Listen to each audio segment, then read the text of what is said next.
Somehow Air-Deraan returned. That's right. After watching a tragedy unfold, we are back, ready to cover another wild episode of The Bad Batch. Tragedy? Tragedy? I thought it was called Reunion, and not that episode of The Mandalorian Season 2. That has absolutely nothing to do with this episode. I just slipped up my words. It was an accident. Zero things. Zero the heart. And yeah, I am... You'd be surprised. What? I am me. I'm Freddie. I'm joined, as always, by Luke. Hello, that's me. And we are here to talk about episode 8 of The Bad Batch Reunion. Yeah, we're here to talk about Bad Batch, the freaking Star Wars thing that's on TV right now. It's not on TV, it's on Disney Plus. You got it wrong. Fake fan already. You know, TV is a malleable term. What am I doing with this accent? I don't know, but let's keep going. No! You know, freaking language is evolving, and now streaming is the new TV. Yes, but we all watched it. I watched it twice. I watched it like 1.5 times. Whoa. Like 2.5 Men, but with Bad Batch. Bad Batch. 2.5 Men is a bad show. Ooh. I have not seen it, so I'm going to take your word. But before we talk about good things and bad things, I think we should get the starter structure sorted of this episode. Don't worry, I remembered. So, as always, we first start with our Grand Admiral thoughts. Yes, which are our non-spoiler... Let me try that one again. Yes, which are our non-spoiler... We just talked about George R.R. Martin. I guess that threw me off. What? I'm trying to say which are our non-spoilery thoughts about this episode. Yes. You could say that they are general thoughts, but ours are better, hence Grand Admiral. Yeah. And it's also about space, so not general, but admiral. Even are those ranks like interchangeable, except it's a different thing? I think general is in the Navy. I don't think they're equivalent either. Aren't generals like on land, but admirals for the Navy? No, admirals are higher, I would think. Like captain in the Navy is not equivalent to captain in the Army. Captain in the Navy is far higher because if you're a captain, you're captain of an entire ship, which is a bigger responsibility than a captain of like. Depends on the ship. Whoa! What if it's like a tugboat? What if he's the captain of Finpo? What's Finpo? The ship of Finn and Poe. Oh, I wish. But after our Grand Admiral thoughts, we move on, as always, to Crochet Granite. Yes, the very self-explanatory title of the segment where, as opposed to doing no spoilers, we do all the spoilers. Yeah, every single spoiler from, I was going to say your pregnancy test. What? Because we were talking about playing Doom and a pregnancy test. Well, we'll spoil that already. We go through the entire story. We let you know what the narrative was and all of the main parts. And we try not to get off topic and fail. Every single time. But the one time when we actually can go off topic is, of course, the nitty gritty. Yes, which is obviously our signature podcast that no one does. No one's ever done a podcast. No, we are the very first podcast that's ever existed. We invented the term. We invented internet. Whoa. We are Al Gore. Oh, yes, Al Gore who invented the internet. Yes. And much like Al Gore... We explain what we are doing in nitty gritty. Yeah, well, we explain all of the things we like in detail, spoilerific detail. We talk about random things, some philosophical, some cool things, and many tangents. Because we are like a circle. We have a potentially infinite number of tangents. Yeah, it's like a ring theory, you know? Think about any actor. We've probably cast him as Wrecker. Yeah, probably. Him or her as Wrecker. Have we cast a lady as Wrecker yet? Let's say Jodie Whittaker. No, Jodie Whittaker is the most powerful Jedi in the universe. Oh, I forgot that. I remember people getting angry that Ava Chris looked like Jodie Whittaker, even though she doesn't. Imagine. But one thing you can imagine is our literal greatest contribution to the history of humanity, and that is our BAFTA award-winning and losing segment, Light Side, Dark Side, and the one in the middle, the Bendu, where we talk about a good thing, a bad thing, and something that's just in the middle, you know. Yeah, just not a highlight, not a low light, but it's light nevertheless. It's there. It's there and worth talking about. That's why I'm here about facts about this episode. That was a strange choice, but sure, why not? I mean, starting this podcast was a strange choice. So yeah, I'm not going to blame you. How many episodes have we done now? This is 34 or 5? Jesus Christ. That's a lot of episodes. That's a lot of damage. Yeah, well, if you listen... to our bank accounts. Hey! If... You know, like how they used Barney the dinosaur to torture prisoners in, like, Guantanamo Bay? No. Well, what if they played our entire Podbean library to torture possible terrorists? I don't want to be associated with Guantanamo Bay. I mean, I thought you liked Metal Gear Solid. That's different. That's fake Guantanamo Bay. Yes. With Guantanamo Bay, you can complete in less than 4 hours. Guantanamo Bay didn't exist in 1971 yet. That's a plot hole. Are you kidding me? Why did they set it then? I don't know. God, it's not called Guantanamo Bay, but it's a black site on Cuba. So it can only be Guantanamo Bay? Yeah, it's just Guantanamo Bay with a different name, but I don't know. God damn it. Well, one thing, even though we have gone on a tangent, I can safely say that this has been the most successful Star Destructure we've done. Yes, we're not even 8 minutes into the episode yet. I see this as an absolute win. Yeah, just green T-pose. Green yeah, T-pose, the Hulk T-pose is when he says that. Oh yeah, he basically does. Or Jesus pose. Yeah, I guess, yeah. This is Jesus pose is when your palms are facing forward. T-pose is they're facing down. Yeah, what if he was crucified with his palms facing down? How would that work? Would they drive through every single finger? I think that would hurt more. Yeah, but it would probably just break off. Oh, poor Jesus. Oh, Jesus Christ. I mean, they could have just tied him to the cross. That's also sometimes done, I think. Yeah, that was done to most people. Most people. Almost everyone. Yeah, I mean, nailing through a hand, that's going to take some time. Is it? Yeah, you gotta make sure you got it still. Depends on how much you care about his hands. Which, yeah, but I mean, if you're nailing him to the cross, you don't. If you tie up his hand in order to keep it still while you're hitting the nail through, you may as well just keep it tied. Maybe he's tied to it so that he doesn't try to reach for the ropes, I guess. You think Jesus is going to escape? Oh, that could be a cool story. He's an escape artist. How Jesus escapes from the cross by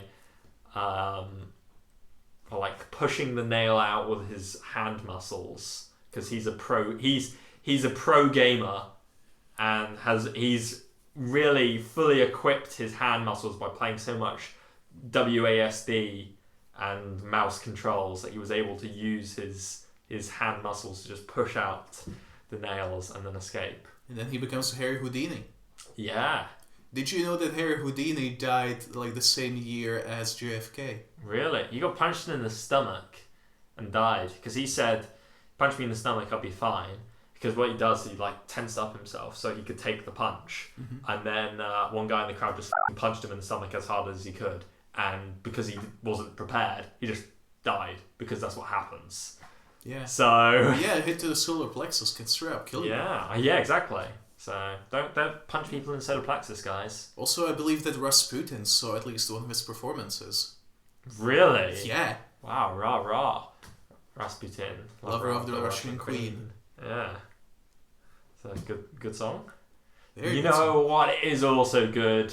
us talking about the Grand Admiral thoughts on episode 8 reunion of The Bad Batch, season 1, ? We did so well on Star Destructor and then we just paused for like 3 minutes. Yeah. Literal 3 minutes to talk about Harry Houdini and Jesus, who are the same person. Just like Luke and Claude and Santa Claus. Yeah. Santa Claus. I used to think that Father Christmas was Jesus' brother. I mean, why not? Jesus does have a brother in the Bible. He does? Yes, he's called James. No, he isn't. Yes, he's in the Bible. There's no James in the Bible. Yeah, there is. Come on. Yeah, it is, I swear. Jesus has a brother and it's in the Bible. Yes, my favorite Hebrew name, James. It is, I'm 99% sure. I'm not going to look it up because this isn't the Jesus podcast. But it's the Space Jesus podcast. Yeah, obviously. We've talked about Anakin before. Yeah, that's true. Who else is Space Jesus? Someone else. Well, Obi-Wan. Master Chief from Halo, he's basically Space Jesus. Commander Shepard. His name is his name is literally Shepard, yeah, that's true. I never considered that, to be honest. Yeah, that's true. Halo is literally just Christianity but in space. I mean, they have halos. They have halos. The main bad guy is the Flood that is used to destroy all life in the galaxy to start over. Like Reapers. Like Reapers again, yeah. Shit. Basically, Mass Effect is basically Halo, and Halo is basically the Bible. So... Wow. Yeah. With that hot take of truth out there. They keep talking about the gay agenda, but like the Christian agenda, that's the real kicker. Yeah, but I think the funniest thing is that all those are fictional science fiction stories that use Christianity. So, and then you hear no one complain about that. Yet. Because Christianity is the default, apparently. I don't know. Whoa. But talking about default, let's default on our tangent. Christianity is more like the default, aka the worst move in Pokemon Generation 4 that you have to use to progress, and everyone hates it. I don't know what that's what Christianity is. I don't know what a defog is. It's like fog, but getting rid of it. So unclouding your mind, basically. So but it's the opposite of Christianity. Okay. Not your mind, like literal fog. Well, that's why Christians don't like Pokemon. Yeah, because they're bad. And that's why Hillary Clinton said Pokemon go to the polls. Because she hates Christians, apparently? Maybe. That's what Republicans They probably say that, yeah. Yeah. Yeah, that's true. But let's defog our minds of Pokemon, Hillary Clinton, Jesus. Yeah, get your religion out of our video games. No. I said religion, not politics. Oh. Yeah. Religious politics, though. That's interesting. Yeah, aggressive negotiations. Yeah. Let's aggressively negotiate our podcast. What do we think? Yeah, Freddy, what were your Admiral thoughts? My Grand Admiral thoughts. Are you demoting me? Well, what were your Admiral Rampart thoughts? Oh, wow. If you're going to be like that, I'm going to say... I don't know. What does he say in this episode? Exterminate someone? I don't know. My Grand Admiral thoughts, because you, is... I really enjoyed this episode. I think it was like one of the best ones we've seen, if not the best one.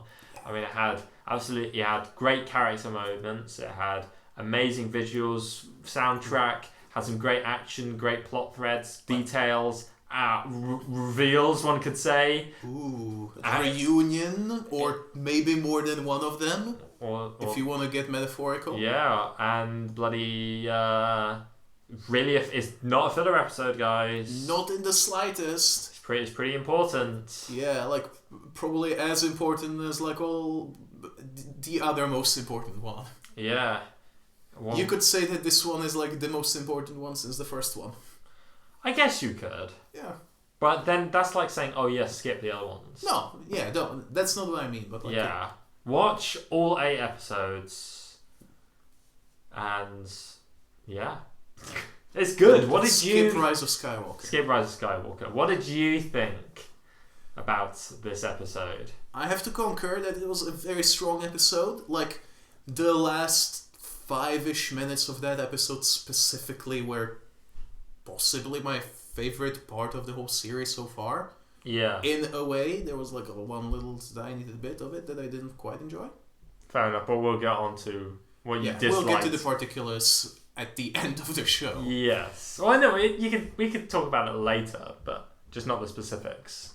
Overall, though, a very strong episode in any way, in every respect. Whoa. Like, in particular, I thought that the animation felt like it stepped up a little bit. Like, the art style was always and direction were always really strong, but in this one, in the action, it was so smooth. I literally had to rewind because I was like, oh my god, what is this? How is this so good? Yeah, I thought, the animation was definitely a massive pro. Yeah.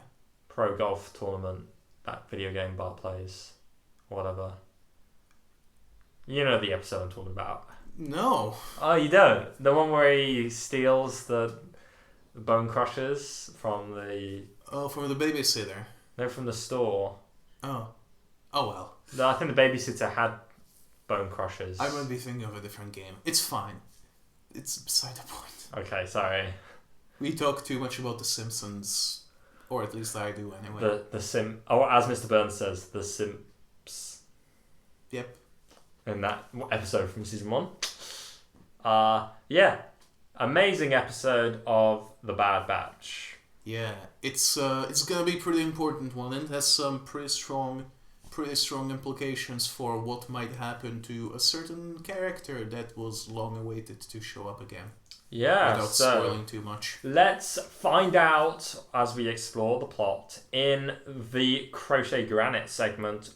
Yeah, let's speed through literally everything that happened in this episode. Whoa! What was the first thing that happened in this episode? I don't remember. Oh yes, Wrecker and Omega bonding time. No, that's not the first thing that happens in the episode. Right, Lama Sue and... No, that's not the first thing that happens in the episode. White Shot on Camino. Yes! Yes, we see the Rainy Boys and the Rainy Town. Yeah, Rainy Town, next to Lazy Town. I was thinking that too. And then we see Crosshair going up to Rampart and Lama Sue, and he says, bloody, Bad Batch are on bloody Braca. Let's go take him out. Yeah, Lama Sue is like, these people are really, really important to us. Maybe try to capture them instead of killing them. And then Rampart was like, now f*** that, let's kill them. Yep. And then Lama Sue, and Nala Say, they have later on, Lama Sue is playing on his iPad, and Nala Say comes in, and then they're like, we need to sort out our plan, and they basically admit to our theory, which I guess we can say later on in Crochet Granite. Later on, when it's appropriate.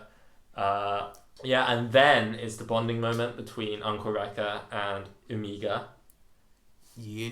Where Wrecker is teaching her how to disarm bombs. Yeah. Wow. And she fails. Yeah, they was like, okay, now you gotta do it. You got 10 seconds or we're both goners. It's like, what? But no. Wrecker was just being silly. It was a smoke bomb. Yeah, it was a smoke bomb. He did say that the first time he disarmed a bomb, he failed at it. And I'm wondering, is that how he got his massive scarring on the side of his face? It's probably more likely than him getting shot in the head by an AT-80, which for some reaon I thought was the case. I forgot you said that. Which is literally impossible because they don't exist. Oh yeah, they don't exist yet. That's true. I just wanted him to be survive like a cannon shot. Yeah. But I want that way less than for Indiana Jones to die on the moon. Like, stop saying that! I swear to God. I don't know why I'm so freaking locked onto that idea. Yeah. Crochet Granite. Yeah. So then, Echo comes there and he's like, "Oh, Hunter's looking for you. Let's go." And then on their way, they see that they're being looked at. They're being tailed by the scavengers. Yeah, by the people from the Scrappers Guild. Yeah, who all kind of look like the Darth Revan. Yeah, they got weird masks on. And then, oh my god, they're chasing them down. They stun them. In a very, very cool action sequence. Yeah, I thought one of them just f***ing died by falling to his death, but you see him They pick up their body. They're just stunned. They're fine. They're asleep. This is a children's show. Yeah. Well, we do see people die. Yeah. It's yeah. But yeah, they reconvene and they're like, okay, they know about us, but this place is full of stuff that's really valuable, and we need money because we're not with the Republic anymore. Yeah, Hunter's like, what else are we gonna do except make money? And then Echo's like, bruh, if we went with Rex, we wouldn't have to worry about repaying our debt to Sid. We could be doing good and fighting as soldiers because that's all we know that we are, according to you. But Wrecker is like, no, I don't think that we have to fight forever. We just need to do this and then we can just do what we want. Which is be a soldier, basically. But that's the thing. I guess. They're not too sure. Yeah, they're still questioning what they want. Yeah, they are putting a little bit more attention to their struggle of what their purpose is. Yeah. But it's still going to be an ongoing theme for a little longer. Yeah. But they go deeper into that freaking Jedi cruiser, aka the Venator. They need to turn on the generator. Yeah. To do something. Because Tick was going to get all of the data from there, because they might be able to sell it because it might be more valuable than even the freaking the weapons, the proton torpedoes. Yeah, the proton torpedoes. They were bigger in the past. They got they shrunk with age. By the time of I thought you were taller. Yeah, no, because in A New Hope they're really small. They're right. They're like this. In school when you had doing PE, did you have those little plastic cone things with the circle in them? I think so. Yeah, that's the size of a proton torpedo in episode 4. Where do you even see those? I think you see a model of them in from behind the scenes things, and you also see it very briefly in the film, and also you can tell by the size of the holes in the X-wing from where it's firing from. Isn't it just like the cone things? Wouldn't they be just like in a bullet? I don't think so. Like a casing and a thing. I don't think so. I think that's the because you can see the bit at the back where it propels from. I think the very thing at the end, or the thing inside it, is the proton part. Fair enough. So they're like really. So even though like the original trilogy seems pretty basic, like they still improved the technology from the prequels. Yeah. Imagine if they did that like 30 years after, or what kind of incredible things could happen 30 years after the original trilogy. Imagine. Literally the same thing. X-wings with 6 S-foils. Imagine. Asterisk wings. Oh no! Imagine it's like X-wings, but it's instead of Alphabet Squadron, it's the Kanji Squadron now. God. Kanji Club! Oh my god! Literally! We figured it out. Kanji Club is the sequel to the Alphabet Squadron. This is George Lucas's true vision for the sequel trilogy. He has literally nothing to do with the Kanji Club. I know. Literally nothing. But while we are talking about this and the Bad Batch are scavenging through things, someone's on their way. Ah, yes, and the Bad Batch is about to get caught in their crosshairs. Whoa! Because Crosshair has landed with 3 other shuttles worth full of clones. Yeah, what name is that shuttle? I can't remember. It's the one that you see quite often in Clone Wars. It's possibly another Greek letter class shuttle. Yeah, because there's so many Greek letters. It's probably a beta cuck. Beta cuckle. Who did you say was a beta cuck? Everyone that was interacting with the Zygerians. Oh, they were beta. Beta scugs. Beta scugs, that was it. God damn it. That was 2 weeks ago. That was episode 3 5. weeks ago. Yeah. Oh my god. Ages, isn't it? Jesus Christ. Time is slipping through our fingers. The harder we grip, the more time will slip through your fingers. That doesn't make any sense later, but whatever. Yes, it does, unless it's like oiled up. I actually... Maybe it was a joke about lube because he's gay. Whoa. Canonically. I forgot that. It was only in a certain point of view. and not in the book entirely about him. Nope. Interesting. But anyway, I imagined like that analogy actually to be like sand in your hand. Like if you grip on sand, it will come out your fingers, won't it? That would be more of an ample thing to tell to Vader if you knew who he was, which she doesn't. Whoa, it was like, hi Dad. Yeah. I don't think that most people know. Tarkin probably could guess. No, Tarkin didn't know that he was Leia's dad. Well, Dad he didn't know. Guessed that he was Anakin. Yeah, he guessed he was Anakin in the Tarkin book. Yeah. And so did Thrawn. He knew like immediately. In Thrawn 2, yeah. He was like, you're all the same guy I met on this very same planet. Technically he guessed in Thrawn 1, but he met Anakin in Thrawn 2. Because there's a flashback. No, yeah. Yeah, oh yeah. God damn it. He also meets him in Thrawn 5, aka Thrawn 2, in the second one of the prequel books. God, yeah, because Thrawn 5 is partly set during the events of the prequel part of Thrawn 2. Yes. Not convoluted at all. Well, it's a prequel trilogy, but some of it... Yeah, so while some things are happening on familiar places with familiar characters like Anakin, on the other A-plot, you got the Fleeblings and the Quibbleblaps fighting the war of Qualamolian secession against the Gwooblap, and the Chiss have to basically intervene and stop the Grambleblobs from taking advantage of the decentralized position of the Chaos. I completely forgot literally every like proper noun in that book except for Chiss and Thrawn. Yeah, because they're all like... Obviously all of Star Wars is like that, but because we've been like... We've seen it our entire lives, we've just like come to accept it. But that's like how it sounds to people like Jack listening to us talking about Yarrow Poof and Lama Su. Yeah, like freaking, I don't know, just freaking Onaconda, what's the guy? Onaconda Far? Onaconda Far. Like, what is that? Twi'lek. No, he's a Rodian. Oh, Onaconda Far. Yeah, sorry, I was thinking of the fat guy. You were thinking of Freedom Nad. No. Freedom Nad! Oh my god! You're thinking of Orn Fritar. Orn Fritar, yeah. Oh my god, I'm a fake fan. I didn't know the difference between Onaconda Far and Orn Fritar. What even am I? Freedom Nad. Freedom Nad. I mean, I can't tell the difference between Freedom Nad and Exar Kun. Yeah, Exar Kun. No, or was it Freedom Nad and Naga Sadow? Naga Sadow. But they're both the same species, aren't they? They're both Sith? But they're both half Sith. Really? Naga Sadow is a half Sith. Huh. Half Sith, half the human. Species, whereas Exar Kun is not human. the species. Yeah, he's a human boy. Yeah, he's a Sithaboo. Sithaboo, oh my god. Like, you got wereboos, you got we, and so he likes the bad people. Mm-hmm. Well, like Kylo Ren is a Sithaboo. He is, yeah.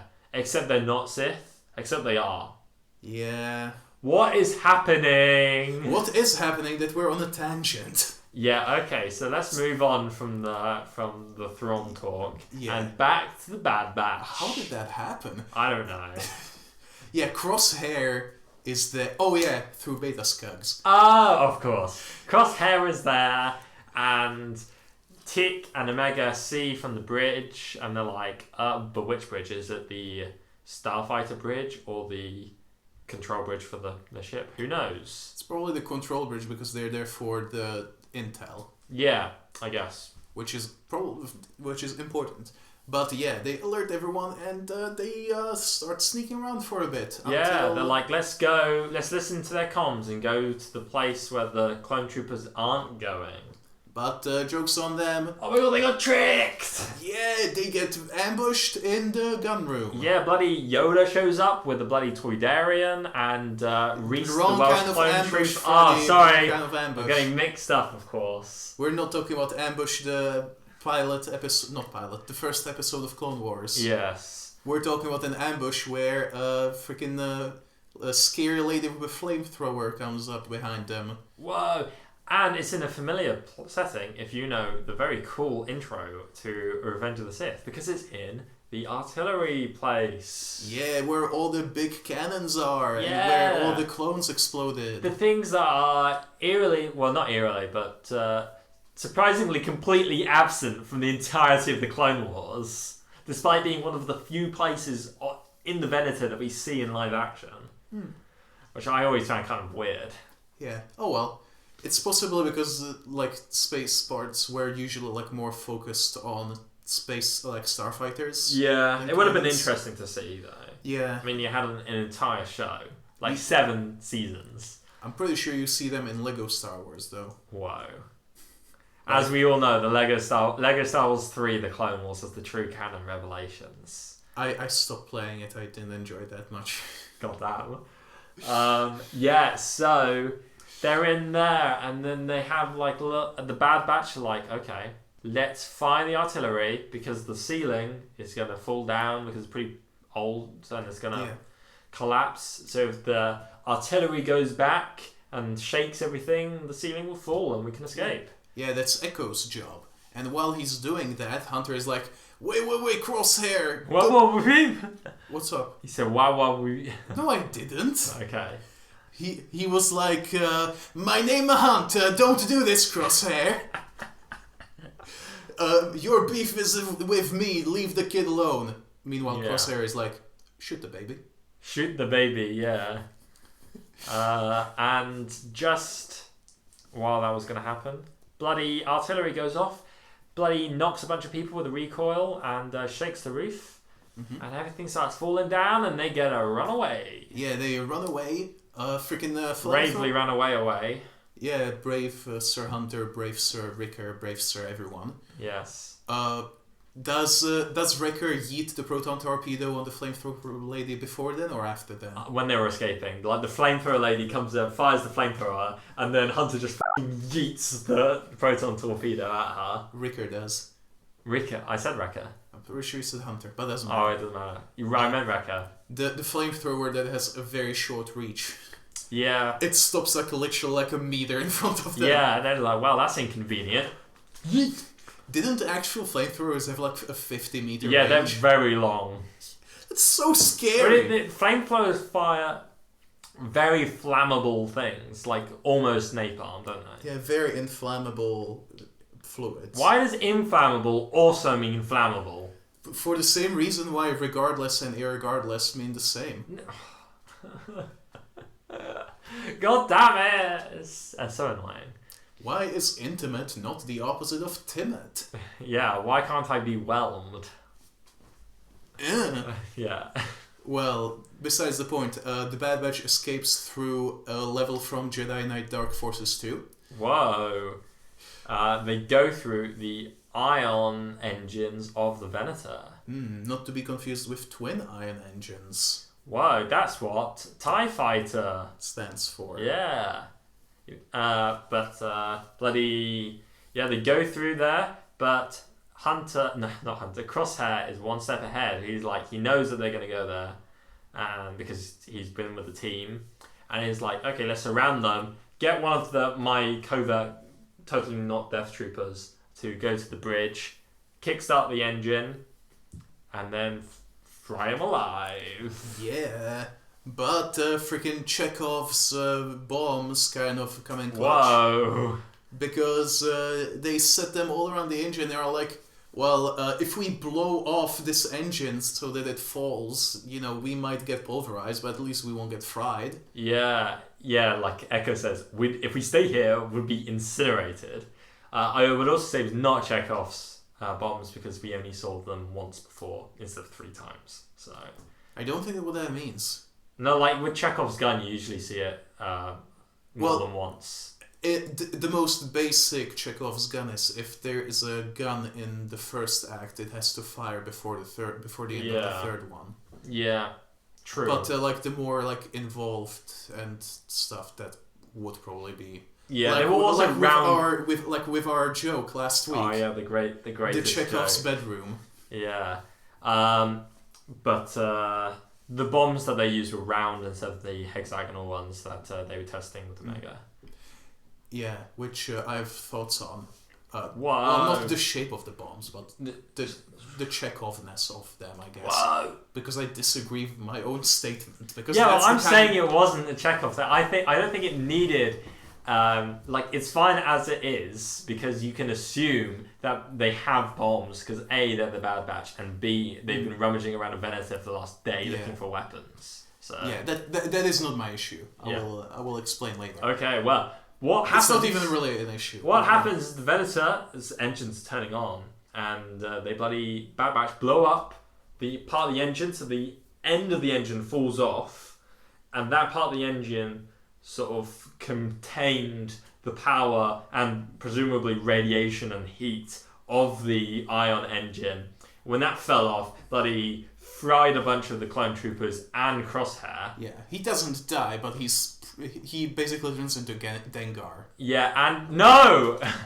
Yeah, he looks like Dengar when he's bandaged up. Yeah, he's also irradiated, probably. Yeah, he's not gonna have a good time. No. Will it mess with his inhibitor chip? Well, we'll talk about that later. But the bloody engine falls down and then splits in two and rolls in opposite directions. Which means that Hunter and Omega are separated from the rest of the Beat Bitch. But don't worry, because everyone's going back to the ship anyway. Yeah. But we gotta remember that we saw earlier that Crosshair sent a bunch of clone troopers to secure their echelon. Yeah.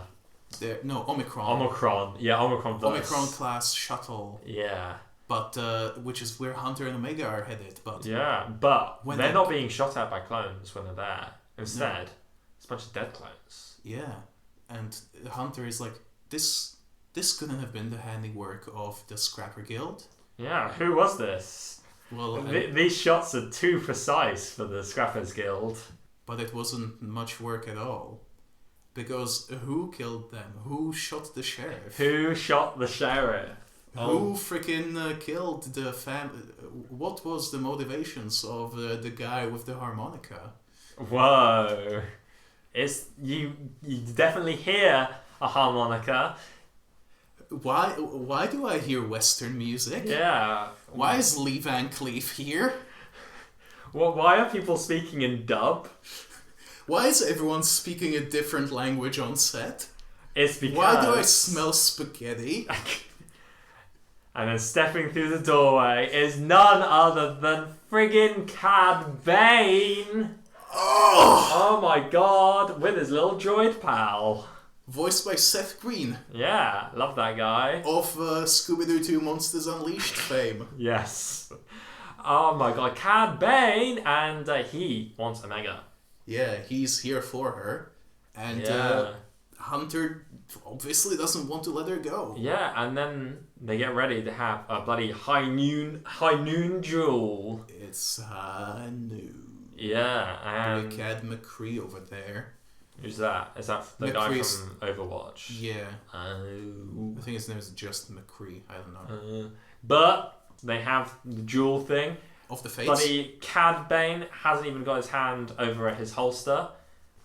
He's pretty confident. He's doing his little like eye thing. Hunter is like got his hand right on his holster, and it's really cool. It actually lasts quite a long time, but I think it's perfect for that moment. And you need to build up that tension. And it happens like instantaneous. Bloody Hunter gets shot right in the chest. Yeah, and he completely misses Cad Bane. Yeah, he hits the droids. The blaster bolt hits his chest before he can even fire off his gun. That's how quick Cad Bane is. Yeah, he's got the fastest gun in the west of the galaxy. Yeah. Galactic West. The east of the Galactic East. Is Braca there? Well, Galactic West is bloody Chiss, isn't it? I don't know. Goddamn. But yeah, bloody Hunter knocked out cold. He was shot literally in the chest. Yeah. And then Cad Bane miladies Omega and then stuns her. He little ladies Omega. I thought he says milady. He says little lady. Oh, okay, cool. I thought he's not wearing a fedora. Well, I mean, milady wouldn't necessarily be completely out of place for a Western type thing, though. No, it wouldn't be. But it's either a way, different kind of milady. He takes Omega and fucks off. Yeah, because he was presumably hired by the Kaminoans. Presumably, good word to use. What do you mean? It's vague. Well, I don't think it is. They literally say it moments before he appears. They don't say his name ever. Well, that will ruin the reveal. That's just storytelling. But are they... Is Fennec Shand also working for them? Yeah, they literally say... they don't. Nala said, "We've already got one bounty hunter pursuing. Do we need to get a second one?" Well, who are they talking about though? It's not good. That's too complicated for kids. So many people die in this show. It's not necessarily for kids. It is for kids. You just told me that it wasn't necessarily. I said that. Oh. God damn it. Well, let's move on. Because it's POV time. Bloody Republic Commando time. Yeah, you hear the sound effect. You know that sound. Yeah, the freaking aspect ratio turns to like 2:15. Yeah, which is not in Republic Commando, but still. Yeah. The freaking you see through Hunter's eyes as he's being basically carried to the ship under fire. Yeah, and he's like, bloody, they took Omega. Yeah, we need to get her back. We need to get her back. Get her back. And then it ends. Yeah. That's the end of the happy titled reunion. Yeah. It is the tragedy of Bad Batch. Indeed, the possibly force-sensitive child got taken away by the Dark Troopers. Wait, she wasn't taken away. Wait, no, it wasn't. Whatever. She was taken away by people. Yes. Flying robots. There was a flying robot. Yeah, there was a flying robot. Yeah. Yeah, Seth Green. Todo 360. Yeah, I do like him. I thought he was dead. I'm glad he's not. I don't remember what happened to him, but I don't know. He got blown up when in Holocron heist, didn't he? I don't know. Do you remember that? No. Cadme made him into a fucking bomb. I haven't seen it in literally like 12 years.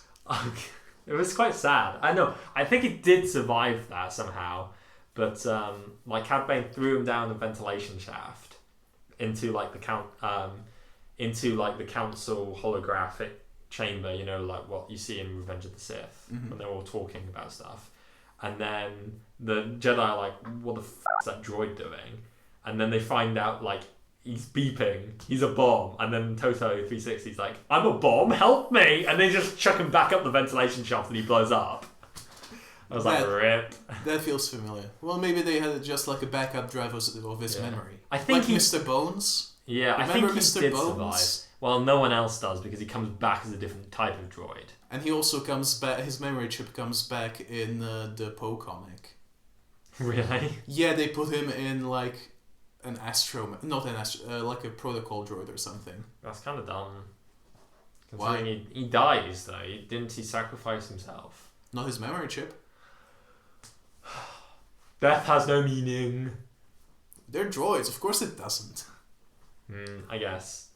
But bloody, that's the end of Crochet Granite. Yeah, no, that's everything that happened with minimal tangents. With no tangents. Yeah, everything is related. Did we talk about Jesus in Crochet Granite? Or was that in... No, that was between Crochet Granite and... Oh, that's much better. The unnamed start of the podcast. That is the starter structure of the podcast.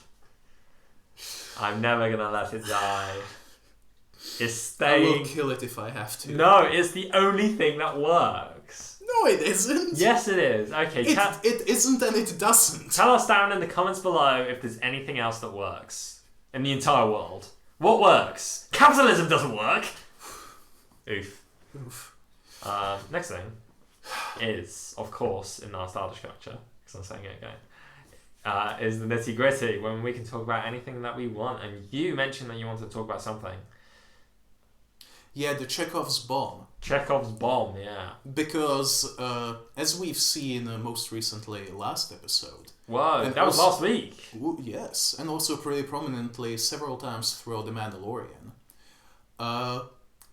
Star Wars TV shows, they like to set up things in the same episode that they're going to be relevant and not that much more in advance. Yes. Like with the shiny ball that's a part of the gear stick in the Razor Crest. Yeah, they did that at the start of the episode. Yeah, or the Markiplier mix last episode. that they apparently... Oh yeah, that was only from that episode, yeah. I thought that there was going to be a big thing with Omega learning how to do bombs this episode, but apparently not. Apparently not. Maybe that's going to be... Maybe she'll do that. Yeah, to escape Cat Bane. To escape, yeah. So you're getting a little better at this, Lucasfilm people. Whoa. And also, I think the round bombs is not foreshadowed, but seen before, because... You know, do you remember in the first episode, you said, why did Tick use a lot of round bombs on the droids for no fucking reason? Well, it's the foreshadow episode 8. I don't think it was. Well, no, I'm saying that it establishes that they have those round bombs. Yeah, I don't think that, like, a paramilitary troop, I don't think that's what they are. I don't know what those words mean. No, they're not paramilitary at the moment. That an ex-military party would have a lot of explosives, especially after they just raided like a weapons thing. Yeah, they have a lot of stuff. Wrecker was literally carrying a big crate full of presumably weapons. Yeah, which they lost, I think. I don't know. I can't remember, even though I watched it twice. I don't think they specified either way. Wrecker, we don't see Wrecker in between like the falling of the engine and him getting back to the ship. Yeah, because they fell on different sides. Yeah, we don't see him like put the crate in, but we can assume that they just have it. Yeah. It would be weird if he was like carrying it all the way and for no reason. Because there's extra stuff they have to animate. Yeah, true. Yeah. Yes. He was like sledding down the engine with it, remember? Like when they first entered it. Yeah, that I really enjoyed seeing all of the things, like the scale of the Venator, seeing all the different parts of the Venator. Yeah. That was one of the best things about like the opening parts of Force Awakens, or specifically like the trailer for it. Well, it's seeing the scale of a Star Destroyer. Yeah. Because like you don't ever you only like see the bridge of a Star Destroyer and that's it. You never see like banana scale, do you? Yeah, like if anything, like most of you see of Star Destroyers is them getting dwarfed by almost everything. What do you mean? Not like... I mean, after they like catch up with 10TV4, most of what you see of Star Destroyers is like them next to the Death Star or them next to the Super Star Destroyer. Apart from when they're like with Millennium Falcon. Yeah, remember that? I do. All the A-Wings and X-Wings in the Battle Endor.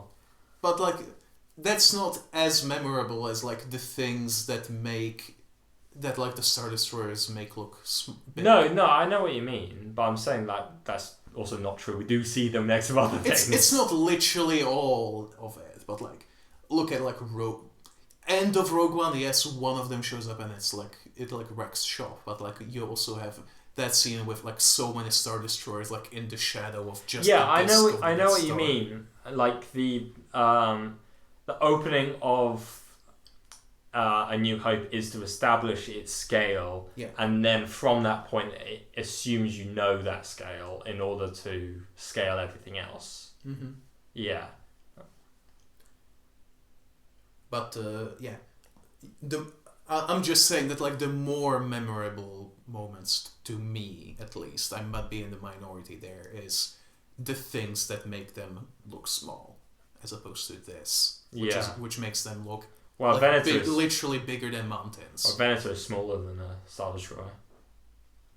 Yeah, and it was still pretty freaking big. Yeah, they're big. Cavernous engines. Yeah, they're big engines, and you see them so trivially in Clone Wars. Yeah. And like specifically like the bit that they enter on, that like slidey thing with like a door. Yeah. That looked so much like, I don't remember if it was like a sewer or like a vent in one of the levels in Dark Forces, which was pretty cool. Where you open it a couple times. It reminded me of the Death Star map in Star Wars Battlefront 2 when you can go on the super laser area. But sadly, if you like jump into the laser place, you die. Yeah, or if you jump into the laser, you die. I mean, even if it's not on, you die. Yeah. I do like how you can see the laser every now and then. It's presumably not the main laser, though. I think it's one of the smaller ones. Yeah, probably. like how you see in The Force Unleashed. Like, you see all, like, there's like 10 lasers or something that all turn into one big laser. I forget, is there one big laser that shoots through the small ones, or is it just the small ones that combine into a big one? Small ones combine, and there's also a big one, I think. I would have to rewatch Star Wars. I'm gonna have to, like, do I know that? I'm pretty sure there's also one big one. I mean, I can just rewatch that shooting scene. I will rewatch Star Wars anyway. Like, it's Star Wars, come on. Oh, no, I'm never gonna watch Star Wars again. Seen it, done that, completed it. I mean... I completed watching Star Wars.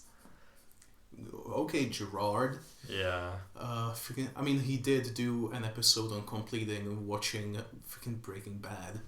What, did he actually? Yeah, I think it was like for April Fool's one time, but he had to redo it since he's like redoing all the first 120 episodes. Oh yeah, that's true. So he had to redo freaking Breaking Bad anyway, even though it was a joke. Like, 7 years ago? God damn it. Also... Thank you, Greg. Dickhead. Also, we're both right about the Death Star. Because in episode 6, the Death Star laser has all of the circular lasers and also the center laser. But in episode 4, it does not have the center laser. Interesting. Yes. By the way, they would have to get a new super big kyber crystal for the second Death Star, wouldn't they? Yeah. Where would that come from? Well, probably not from freaking Starkiller Base. What's it called? Ilum. No, they got one of the big ones for the Death Star from Utapau. Oh in yeah, the Crystal Crisis. The Crystal Crisis. Yeah, makes sense. Maybe it's from Christoph's time. In Legends, they got the main one for the first Death Star from Magito. Fair enough. There's probably an answer somewhere. Yeah, maybe. Are there answers for most things in Star Wars? Maybe they chipped it off from that really big kyber crystal that's on Exegol. Whoa, what, the one that screams? Yeah. Like the Screaming Citadel. And except it's nothing like the Screaming Citadel. Made Ochi blind. Yeah. Somehow. Why not? Force can do many things. Whoa. Maybe they got the crystal from the Grimble-grams from Planet Clom in the Chaos. What are any of the things? I can't remember a single one. I have no idea. The thing is that it's a shame because there's also no visual representation of any of these things. You can't even visualize them.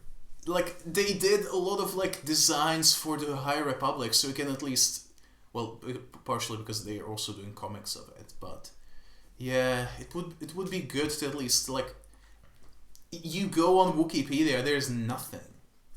Yeah. It's a real shame. Well, there's not going to be anything probably ever because by the time, like, let's say if live action things going to be set in the unknown regions, they'll probably just throw out everything Timothy Zahn's done, if I'm being honest. Probably. Which is not cool. Not cool at all. That reminds me, I still haven't finished Greater Good. The Greater Good. It's really ironic that I'm so much better at listening to audiobooks when I'm supposed to be writing essays. Huh. Yeah, you haven't had to write an essay for over a week. For over a week and a bit. I don't remember when I finished. You said you finished Monday. I don't know. Was it last Monday? Yeah. It's Friday. Yeah, okay, that makes sense. Wait. What is time? What is time? It's time to continue talking about Bad Batch. Whoa! That's the show that I watched today. Twice! That's the show that I watched today once and a bit. As you've said. Yeah, we're talking about the Death Star and Cavernous Venators. Cavernous Venators, indeed. Yeah, it was cool seeing everything. I also enjoyed seeing the clone characters actually have characters. Like Echo was actually saying things of worth again. Yeah, he didn't do his dad joke again, but unfortunately, it would have been cool if freaking Wrecker was like, Is there an echo? Echo in the big engine. Well, they couldn't do it again. Yes. They couldn't do it again. Yes, they can. Chekhov's joke. That's not how jokes work. Yes, it is. No. It's the rule of threes. No, you don't. Rule of three doesn't apply to everything. So this is 2 or 6. Yeah, you're like me saying 5 and putting up 4 fingers. 2 or 6 or 1. Whoa, Jean Valjean, or as we said, Jack Valjack. The original JoJo. The original JoJo, yeah, Jean Valjean. God damn it. Even though the one that did that was Dio. Well, Dio's dad. Yeah, Dio from JoJo's. No, from episode 9. No. He's like sad. More like the freaking Todo 360. I prefer Toto 360. Same.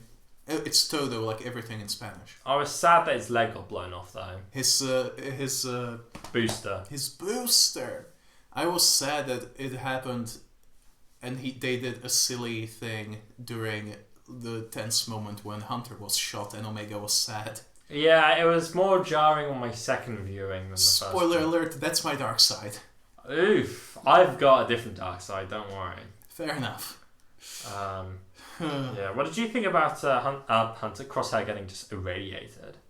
It's interesting. I think it's not a bad way for them to run away because it's not something you would like expect. Yeah. So it's not like every time that the freaking villain is defeated, it's like, oh, they're getting defeated by the heroes all the time. They're so stupid. They're so weak. Yeah, because Crosshair was actually ahead of them every step of the way, basically. Yeah, pretty much. Aside from them blowing up the Venator. Yeah. Like engine, I mean. Yeah, which who would like expect that? Yeah. Because they were literally like, we're probably gonna die from this, but we might as well do it. Yeah. It's dying probably versus dying definitely. Yes. That's the way the Bad Batch rolls. Yeah, that's what rebels do. That's the moral, kids. If you're gonna die either way, do it the one where you're less likely to die. Yeah, or it's more interesting. Go pet a polar bear. Yeah. So feed that lion some of your sweets. Yeah, make your enemy go to jail for manslaughter. Make your enemy. Prompt your enemy to kill you, so you have the last laugh when they spend their life in jail. Exactly. See, that's true winning. Yeah. I do find like the only part of like Sherlock I really quite liked is the idea that Moriarty's plan to win entailed him killing himself. I found that quite interesting, that he was prepared to like win so much that he would rather, well, not that he would rather, but that him killing himself was just part of him winning. It was pretty interesting. Although I didn't enjoy how long it took for them to reveal that he was actually dead. Oh my god, yeah, they like teased it so much. Yeah. Like, god damn it. Remember how like we wait for so long and then he is probably then, and it's like, did you miss me? Did you miss me? Did you miss me? And then they have an entire Christmas special about him. And then at the end they say, oh no, he's definitely dead. It's like, oh my god, what's the point? Yeah, it was just Sherlock's sister all along or something. No, that was... it was later. Yeah, but he's just set it up before he died. It's fine. Sherlock's sister got all of the did you miss me stuff. Yeah. Together. Yeah, that's what I said. For some reason. You said no. Yeah, but that happened later. We find that out later, at the end of season 4. And you see him in the last episode about jokes, so I knew that's a flashback. Oh my god, yeah. Yeah, you see him landing on the prison island, and then like 5 minutes later it says 5 years ago. Like, fuck you, Sherlock! You just got debated. I got bloody moffatted and gattist. Yeah, you did. And apparently... It's better than D&D. And Moffat said, you're stupid if you try and think about it too much. Wow. Yeah. Your Sherlock theory sucks. Yeah, he said that, but like, actually, like your theory, full stop, sucks. You thinking about your entertainment sucks. Yeah. That's the only thing I wish. Wish Ryan Johnson didn't do that. If I'm being honest, because he didn't actually have an explanation. Yeah. That's the only thing. Like he wasn't the one who started that, was he? No. Was it Steele Saunders? What, Steel Wars? Yeah. Maybe. Because I feel like one of the people who were like guests on We Kill the Planet were like the ones who started like that hashtag or something. Well, I know Ryan Johnson tweeted out a photo of himself with a "Your Snoke Theory Sucks" sticker, didn't he? Yeah. And that was like what really triggered a lot of people. It was like his version of the Force is female. But like... It was before the Force is female, wasn't it? Tough to say. But like people getting angry about Ryan Johnson's thing is kind of valid, whereas people getting mad at Kathleen Kennedy is not. Even though it doesn't make sense, it's still not valid to like send people death threats for any reason. Death threats are bad. Yes, don't do it. Don't do it, especially not to Toto 360. That was sure. I don't know how to react to I don't know. Forgot that he wasn't killed and that he got shot in the third game. But speaking of thinking about your entertainment and not consuming without thought, let's keep thinking about the freaking Bad Batch. What the hell were we talking about? We were talking about irradiated Crosshair. Yeah, him still coming across pretty strong. Yeah, he's got bloody bandages around his face. He looks like Dengar now. He looks like Big Boss, but actual Big Boss, who was Ishmael. Well, his entire face was covered. Yeah. But fair enough. He has a little respirator on. I thought that bit reminded me a bit of when Palpatine found Darth Vader on Mustafar. Yeah, because like he had like a dark around his eyes. And he was pretty burnt up. And you got the shuttle coming down with a lot of clone troopers coming down, quite like that part of Revenge of the Sith. What is this Bad Batch using visual imagery from other Star Wars films? Whoa, that's unprecedented and inconceivable. Whoa. Yeah. I thought it was pretty cool. I mean, yes, but you know. Yeah, there's been no use of sequel trilogy imagery yet. Because what iconic imagery is there? There are a few, but they're all from Last Jedi. There's the Star Destroyer. Most of them are from The Last Jedi. There's the Holdo maneuver. Yeah, you're right. And the like Luke staring down First Order. You can't do that again because that's just ripping off. I don't think that scene looks that good. Wow, that's a hot take. Like the standoff, yes, but like the base behind Luke. Oh no, I don't like the base. I think it's kind of dumb. I think it's too over-engineered for the I don't realistically think the Rebels would have made that. I think that I think they didn't make it. I think they found it. No, they. I thought they did make it. You're thinking of the comic when they found it again. Luke finds it with Leia. Yeah, but before that, it was a Rebel base. Fair enough. It's stupid then. Yes. It's treason then. Whoa. I just think that like the background of that scene looks like, I don't want to say cheap, but like it looks pyramid head type thing. What? Because the thing that comes up is the giant pyramid type thing, but like flat on one edge. I'm talking literally the background, like behind Luke. What do you mean the foreground then? Well, foreground are you saying is Luke. Are you saying the foreground of the shot or the foreground of Luke? What I'm saying is it looks faker than most things in which part? So the part with the walkers or the part with the base? Both. Okay. But mostly the part with the base. Yeah, that's what I'm talking about. Yeah. I mean, like, literally, like, the CGI looks bad. Whoa. Yeah, well, people say that... it looks like a music video level stuff. Yeah, people say Last Jedi has the best Star Wars visuals. I'm like, no, Rogue One does. Look it up. It's in the bloody Bible. Yeah. Yeah. It's in the Air-Deraan Bible. The Gospel of Big Oppo. Yes. Book of Big Oppo. My favourite book. After the Chronicle of the Skywalker Genealogy, or whatever it's called. Did you ever get around to finishing it? I have not. I've only read the first couple pages still. That is fair enough. Yeah. Life is busy. I should get around to reading it, because apparently it's very good.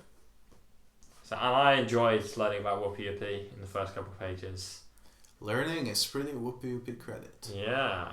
You know what isn't Whoopi credit? Bloody Cad Bane stealing people? Yeah, don't trafficking kids. Yeah, that's a big no-no. Well, what does this mean about the whole Boba Fett Cad Bane duel? That clearly has not happened. Clearly hasn't happened yet, but I think it means that it might happen in this. Really? Yeah. I think it was like one of my theories in our predictions video. You could say it was one of my predictions in the theory video. Whoa. You could also say that it was one of my predictions in the prediction video. Whoa. That's the rule of threes once more. That stopped interrupting you. That's how comedy works. No. It's not going to be necessarily a super part of the plot, but that it will be like a post-credit sequence to like tie up a loose end with Cad Bane.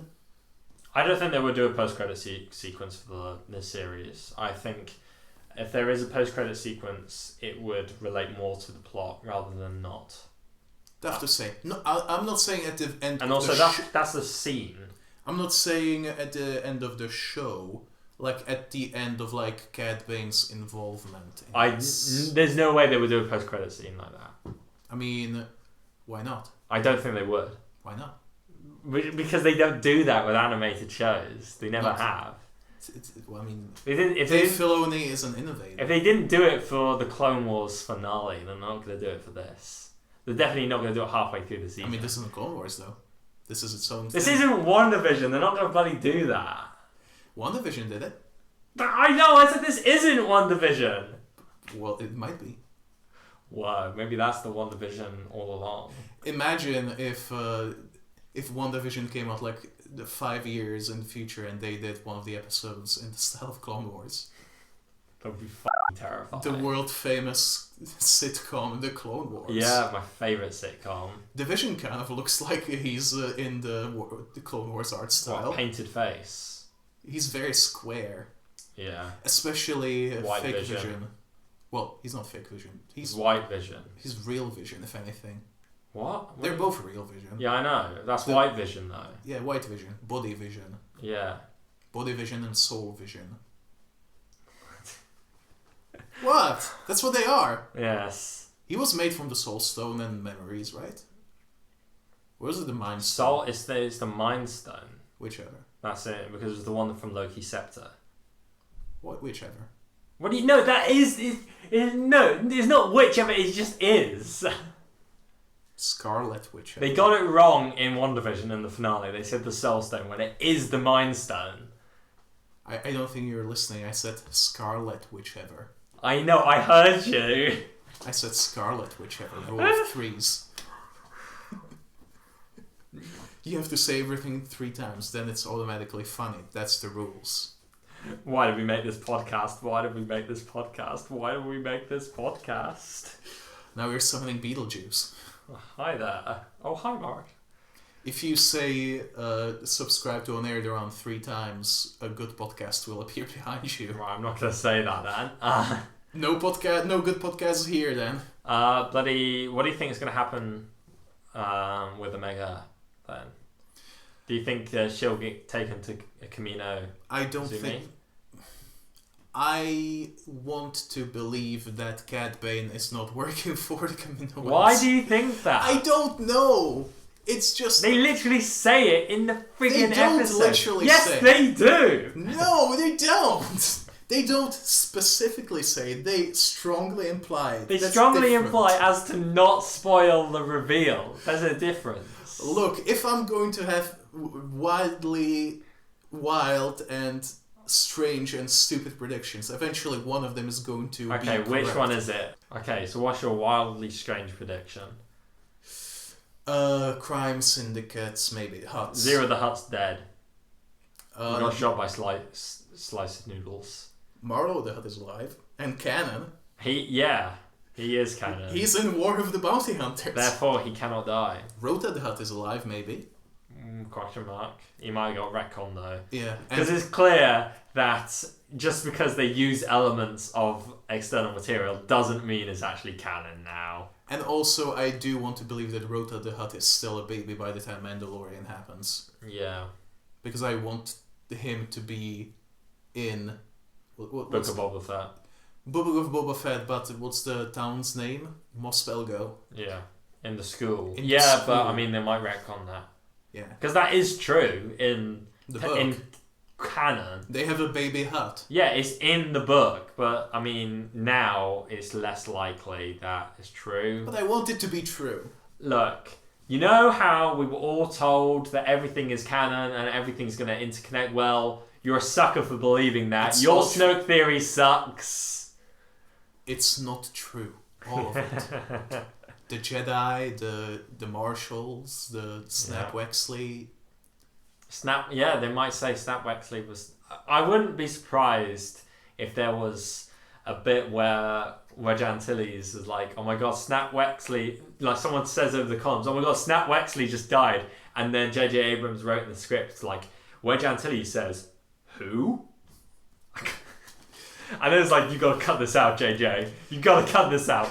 You're gonna have to wait until the extended cut of Rise of Skywalker when Snap's X-wing gets hit and it starts burning up. Then he gets out of it and starts parachuting down. While he's going down, he takes off his mask. He's actually Plo Koon this whole time. Whoa. And then he gets shot down by the TIE fighters anyway. They actually animated that scene. Are you serious? I've seen it, yeah. That exists? It exists, I've seen it. Where? On YouTube. I need to find it. I'll send it to you, but it's a... I mean, it's like a reel, isn't it? Yes, like that, it's like that. There's a 13-minute long compilation of some reels. One of them is of an extended Utapau chase, which is freaking crazy. You got like Obi-Wan is just running over clones, throwing them with the lizard.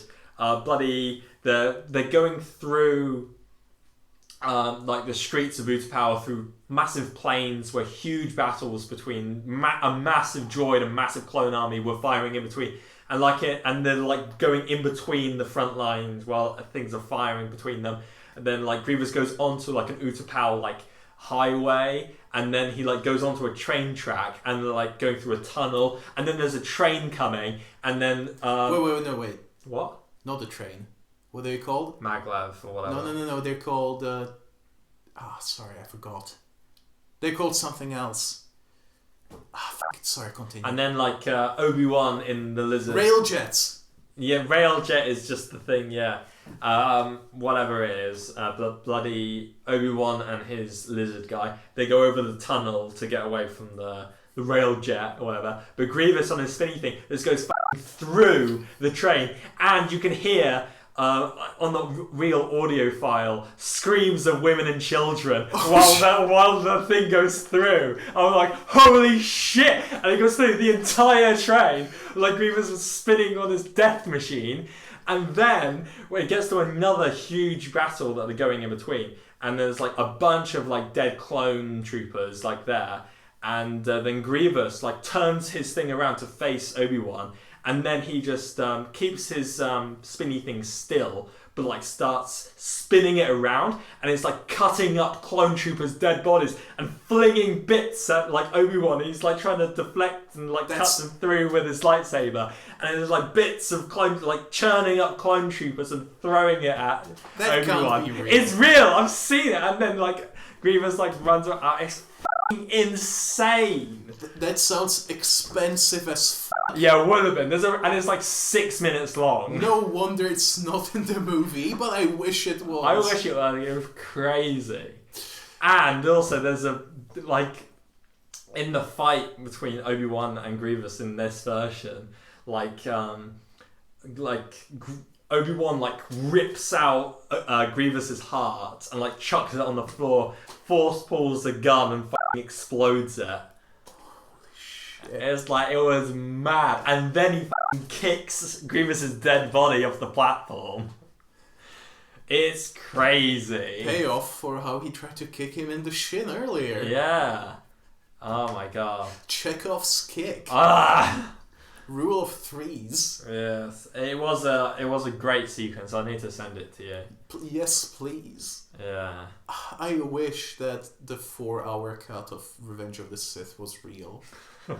I want a Snyder cut of Revenge of the Sith. You know what? If Zack Snyder directed the prequels, would they be worse or better? Worse, 100%. Yeah, they would be worse. You know, the greatest part of like when Obi-Wan shot Grievous's heart, which in the real was supplanted by just a giant brain. Okay. The best part of it was that the blaster he picks up, it was the model they used was like a Glock. This is like brilliant. It just makes it look like sound less real though. It's real. It is real. Real. Like, yeah. I mean, there's no way that anyone would have some of the assets in the real. Like, trust me. I guess. You should. And it is also it is one of the things. It is true. All of it. Yeah.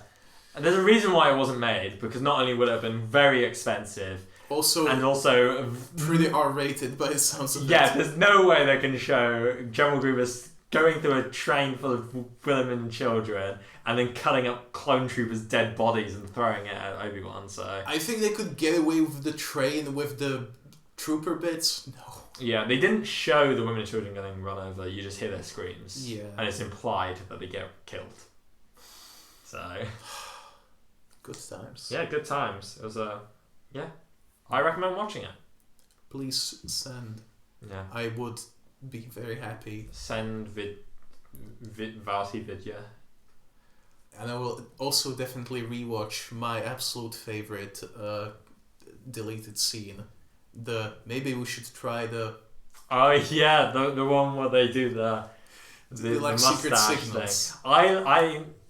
I think the extended version of that scene also has Anakin just straight up talking to R2 in binary. It's like beep boop beep boop boop.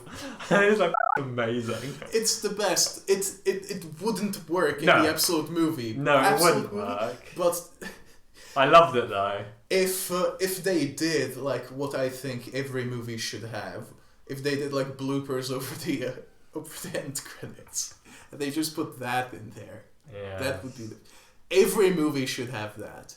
Horror movies, thrillers, literally everything. I think a horror movie should have a blooper reel at the end. Horror movies, it doesn't matter if it's like no, because if it's too scary, have the blooper reel. Yeah, and that would make it better. Yeah. I mean, also horror movies. It's not a serious thing, but like even a political thriller, like freaking, just I don't know, A Bridge of Spies. Put a blooper reel at the end. I liked A Bridge of Spies. Good film. It's got Tom Hanks in it. Yeah.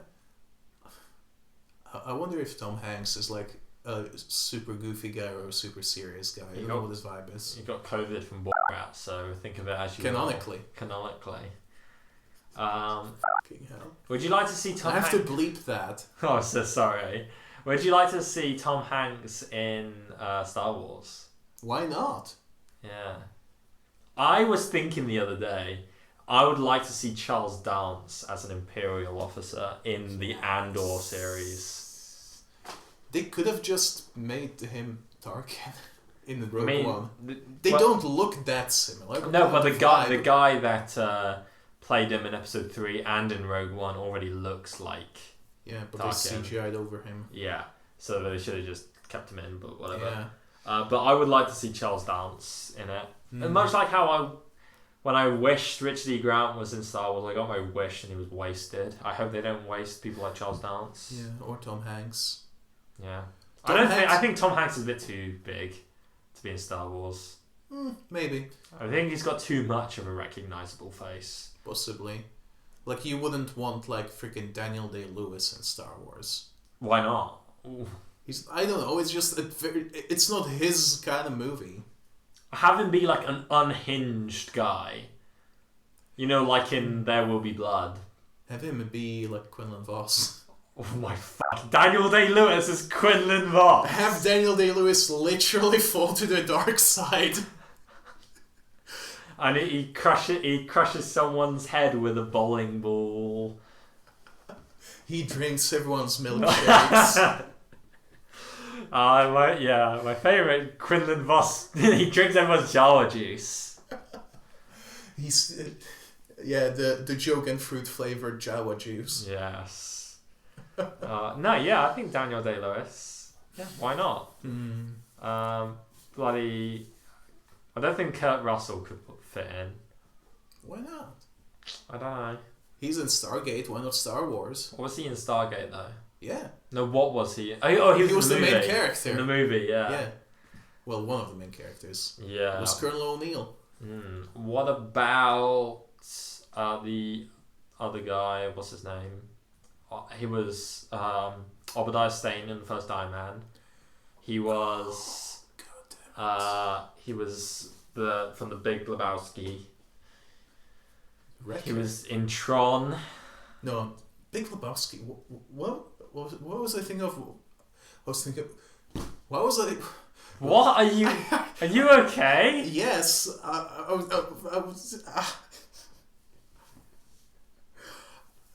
was just thinking of too many movies at once. Okay.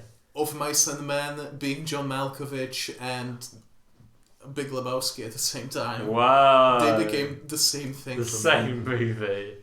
The cinematic universe. But what? Yeah.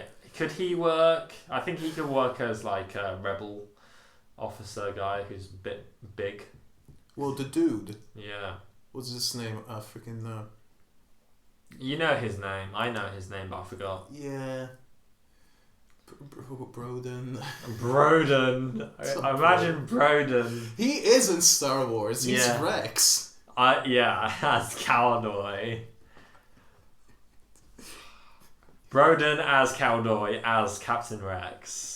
As Nick Sand. To be fair, we got another big Cowdoy moment in this episode. Yeah, freaking Cad Bane. We predicted, look, through our Cowdoy, we predicted Cad Bane appearing in this episode.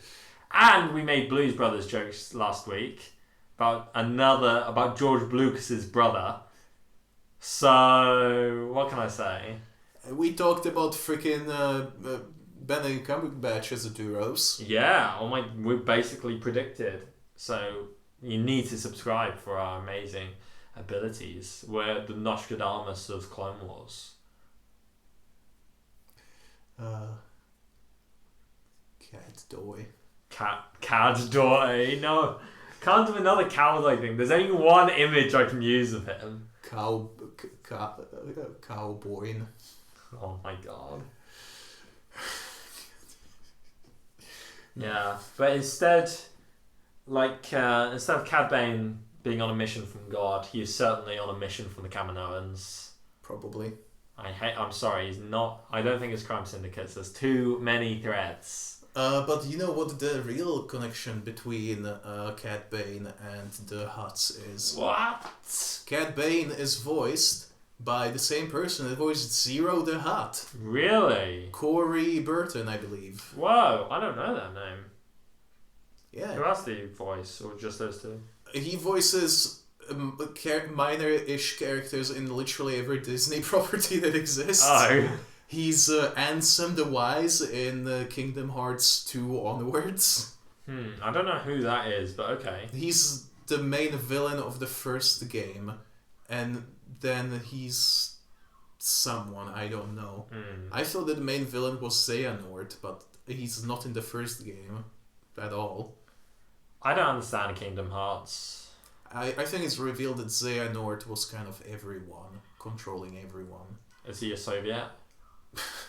I think he's either like a primal evil, or I think he's like a Palpatine puppet master. Remember Primeval? Primeval, is that the fighting game? No, the TV show. Oh, that thing where there's portals to the past and dinosaurs get through. Yeah, but it's got Ben Miller, hasn't it? Who's Ben Miller again? You've seen Johnny English? Yes. He's Boff. I think Ben Miller's in it. Is he also like one of those police procedural persons? He was in Death in Paradise for quite a few seasons. Doesn't ring a bell. He is a comedian. Like he had his own comedy sketch show called Armstrong and Miller with Alexander Armstrong. Doesn't ring a bell. I'm sorry. Why did you bring him up? Because you said Primeval. Primeval. Right. And I said Primeval. I've never seen Primeval.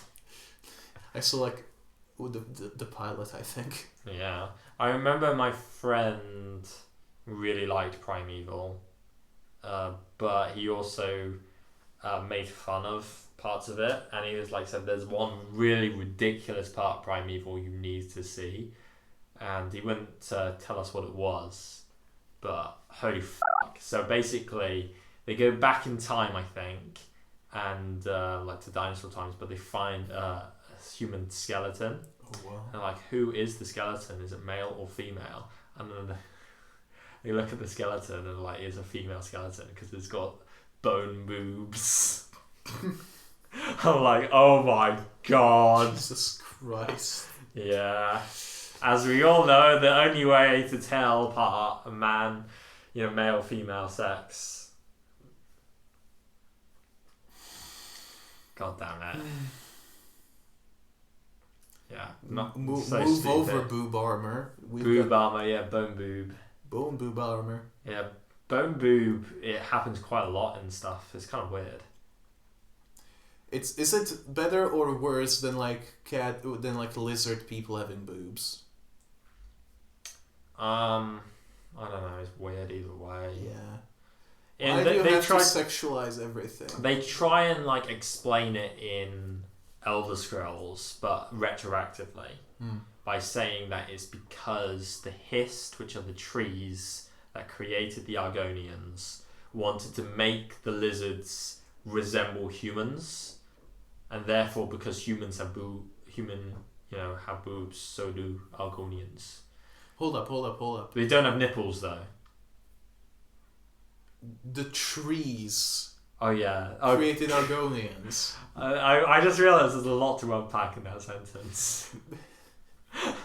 Yeah, there's this these sentient trees that live in the swamps that are older than all of the races in the Elder Scrolls, and they created the Argonians. Sounds like Avatar again. Wow, like the Tarzan CGI animated film. Did we talk about Avatar on the show or before the show? We said that last night at 11 to 1 o'clock in the morning. That I know. I meant when we talked about the Ubisoft game. Was that before we started recording? I think that was before we started recording. Must have been.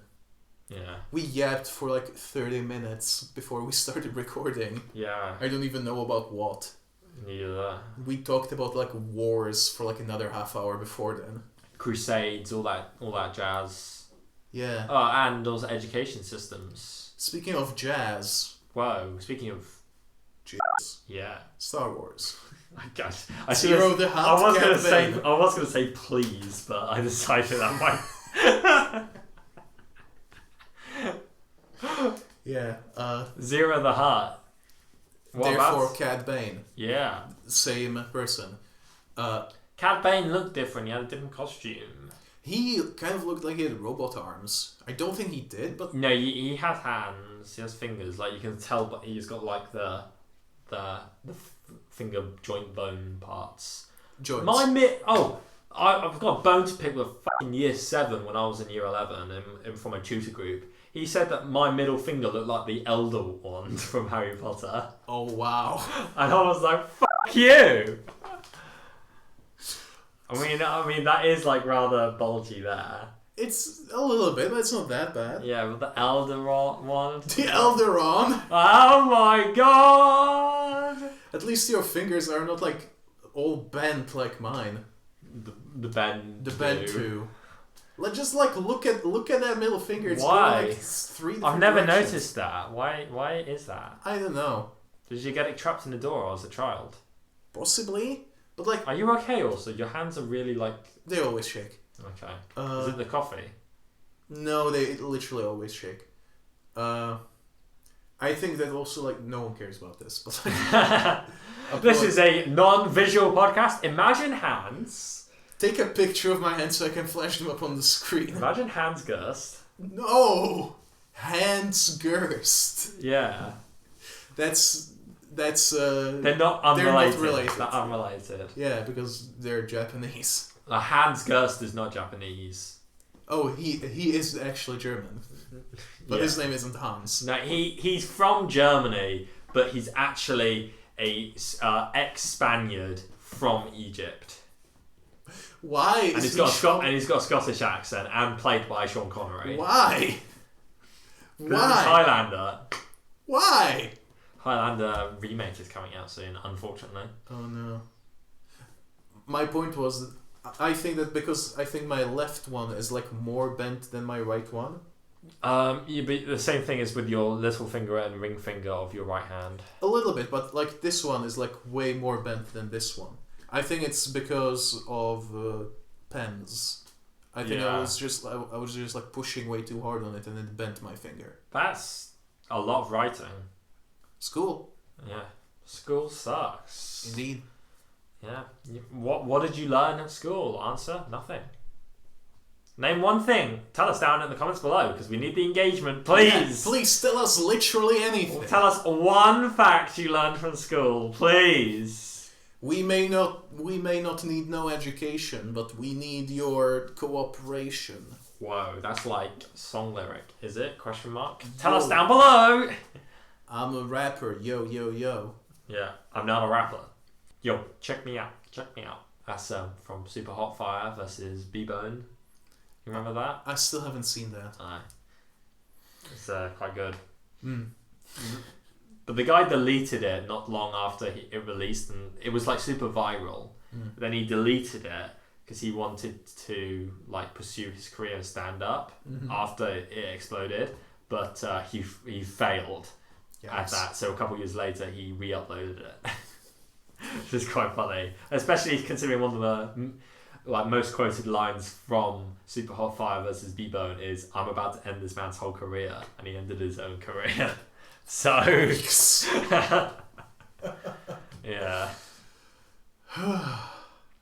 Anyway, Cad Bane and his bones. Yeah, Cad Bane. Yeah, he's got big hand bones. Yeah.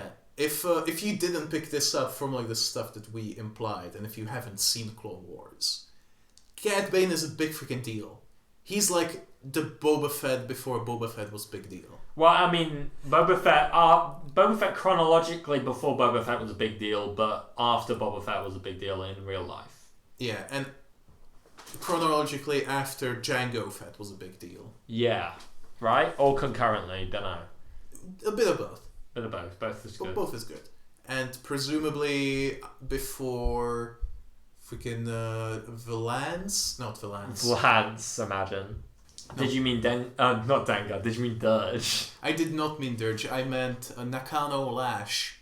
Who is? A very new character from the most recent Bounty Hunters comic. Not related to like Nail from the Marvel. Or Lash from Marvel either. Yeah. But they are both like squid people because Nakano Lash is a Notolan, like a certain Kit Fisto. Whoa, Kit Fisto from Glee Anselm. What? That's the planet he's from, Glee Anselm. It's where Tobias Beckett wanted to retire and play the Lila chord. I thought you were talking about the show Glee and the character Ansem from Kingdom Hearts. Whoa! Played as voiced by Cory Butler or whatever his name is. Gerard Butler. Jerry Butler. Corey Burton. Yeah. Nakano Lash was the mentor of Baylord Valance, which is what I was thinking of him. Valance being the guy with a half Terminator face. Originally from the Marvel comics. Yeah, the Marvel Star Wars comics. Yeah, from quite a long time ago. The same ones that introduced Jackson. Hallowed be... No. Hello there, DORI. A hot take, the Star Wars Bounty Hunters comic is like the most consistently good. At least that is the most consistently good art out of at least the more recent Star Wars stuff. I like the War of the Bounty Hunters art. I think it's really good. I think that the one in the War of the Bounty Hunters Alpha was better, but it's still really good. I think it's Luke Ross, who's done a bunch of Star Wars limited series. Yeah. I think he's very good. He did the comic adaptation of Thrawn. Oh, right, yeah. And other things. The new Thrawn one. Yeah, the new Thrawn one. With the adaptation of the words being by someone who I don't remember. He did plagiarize a spaceship, though, but apart from that... Well, better than freaking the guy who did Darth Vader and the mainline Star Wars thing. What did he do? Who plagiarized all the faces from the movies and also fans. Oh, yeah. Fans starships. Yeah, I told you that he drew an A-wing, that he traced from a Fantasy Flight tabletop, Squadrons model, but he traced it where he also included the peg. Oh, yeah.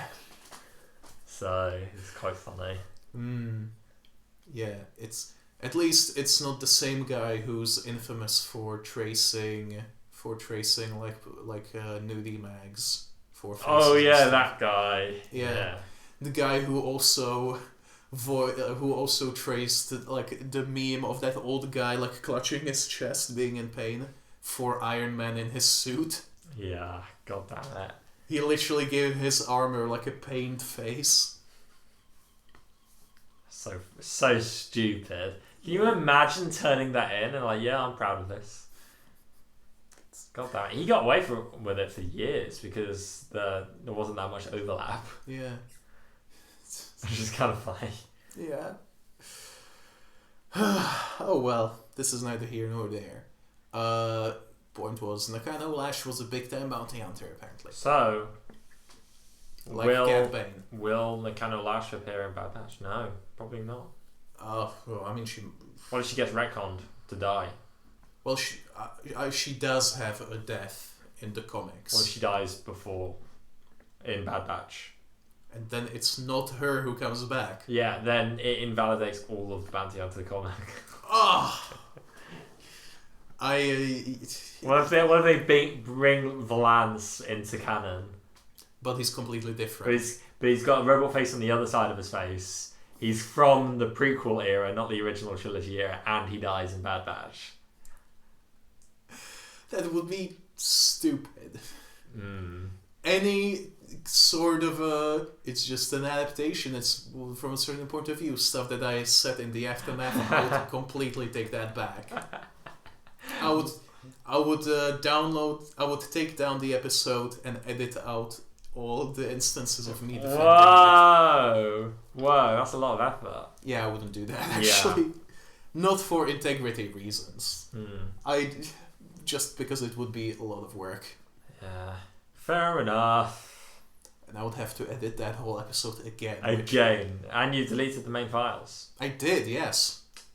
Because they take up a lot of space. Yeah. It's 6 gigabytes of data. That's a lot of data. Yeah, it's about as much as the video file. Oh my god. And that's massive. Because crisp audio going straight into your ear holes. Into your YouTube feeds. Yes, I heard that as feet, and I was like, no thanks. No. Boba Fett, show feet. Let's Boba see if they're feet? robot. Bob A. Feet? Yes. What do you think? Are we going to see Boba Fett? I think it's unlikely, if I'm being honest, because they've been quite reluctant to do cutaways to other characters, other perspectives, and we're halfway through the series, so I think it's unlikely that we'll be introduced to another point of view character. Considering we do have other ones in... we see Tarkin's point of view, we see Lamassu Nala Se's point of view, and we also see Crosshair's point of view, as well as all of the Bad Batch. I do not think they'll be adding anything else to that. What if it's Cad Bane's point of view? I don't think it would be. I think it would just be Omega's point of view. Or that. Yeah.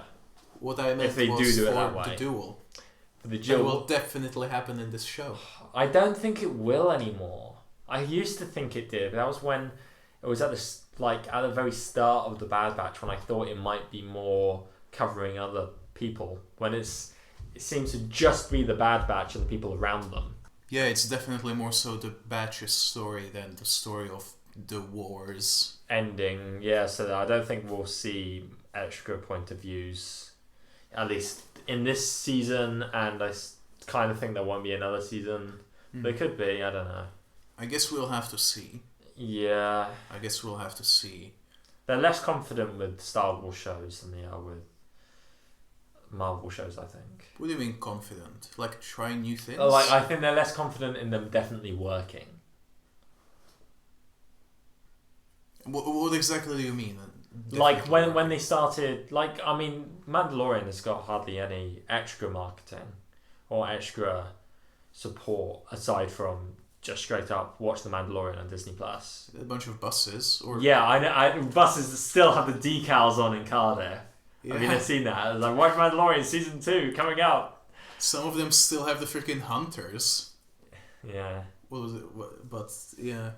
But like, there hasn't been like a huge amount of merch and stuff. No, there hadn't even been like no tie-in video game skins in like Battlefront 2 or anything. Are you sure about that? Yeah, there's been no tie-ins with Mandalorian and Battlefront 2. Huh. The only tie-ins Mandalorian got was with Fortnite. Well, that's Fortnite is as big as it gets. Freaking Rick and Morty is there too. A main plot point from episode 9 was first seen in Fortnite. What? The Emperor's Broadcast. Oh, yeah, that. Yeah, that's only seen in Fortnite. I thought you were talking about episode 9, about chapter 9 of Mandalorian. Oh, imagine.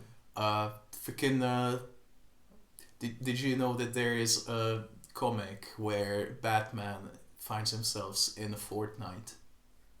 Batman and Catwoman are just in Fortnite. Why? In a comic of its own. I don't know. I think it's called like The Last Frontier or something like that. That's dumb. It is. It's very dumb. I don't like that. Yeah. Ready Player 2. That is a thing. It is a thing. Apparently it's so bad it ruins the first book to the small amount of people that like the first book. Yeah, I hear that it's like not that it's that even the first one is bad, but people just don't clock until it's the second one. Yeah, and it's like the second one makes it clear that the main character is just like mega incel and insufferable. I never watched the film, and I don't think I want to. No, I'm never going to. And Space Jam 2 was apparently like the same thing. Has that come out? I don't think it is quite yet, but like it's just whatever we have rights for. Let's yeah, but that's just what Space Jam was as well. Not quite as much as this. No. It wasn't like, oh, we have rights for the Clockwork Orange, so let's put the Droogs in there. They're there. That exists. Yeah, they are. Well, we'll see how Don Space Jam 2 is there for some reason. Are you sure it's not Terrence Howard? It's definitely Don Cheadle. It's definitely not Mark Strong. Well, when they release it in China, maybe it would be Terrence Howard. I guess. That would be interesting. A deep fake Iron Man to make it Don Cheadle. I would wager that someone's already done that. Yeah. Or deepfake everything else to be Terrence Howard. Oh, that would be so much more work. Yeah, but maybe the person who does that just likes Terrence Howard much more. He believes in Terrenceology. And his own maths. Yeah, that is Terrenceology. Oh, okay. 1 + 1 = 1. Yeah. But no, it's one. It was 1 × 2 = 1, I think. Which makes even less sense. Maybe. He did it. He was like putting together loads of like paper squares, like paper cubes. Sorry, with his wife. It's really weird. Is what? Huh? Never mind. I almost did a bad thing. No, you're not allowed to say B word. I know. I'm not the Game Grumps. Oh yeah, Jesus Christ! The 5-minute compilation on Air-Deraan saying the B word. There's literally a 7-minute thing at the end of Grievous Voice My Wife, which is 7 minutes. Grievous Voice My Droid. Do I have to bleep that too? You have to bleep out the wife. Progressively, every word will become a B-word reference, and we'll have to just bleep out the entire podcast. That's because Jesus Christ is my wife. Was that seriously a reference to what I think you're saying? Yeah. Oh my god.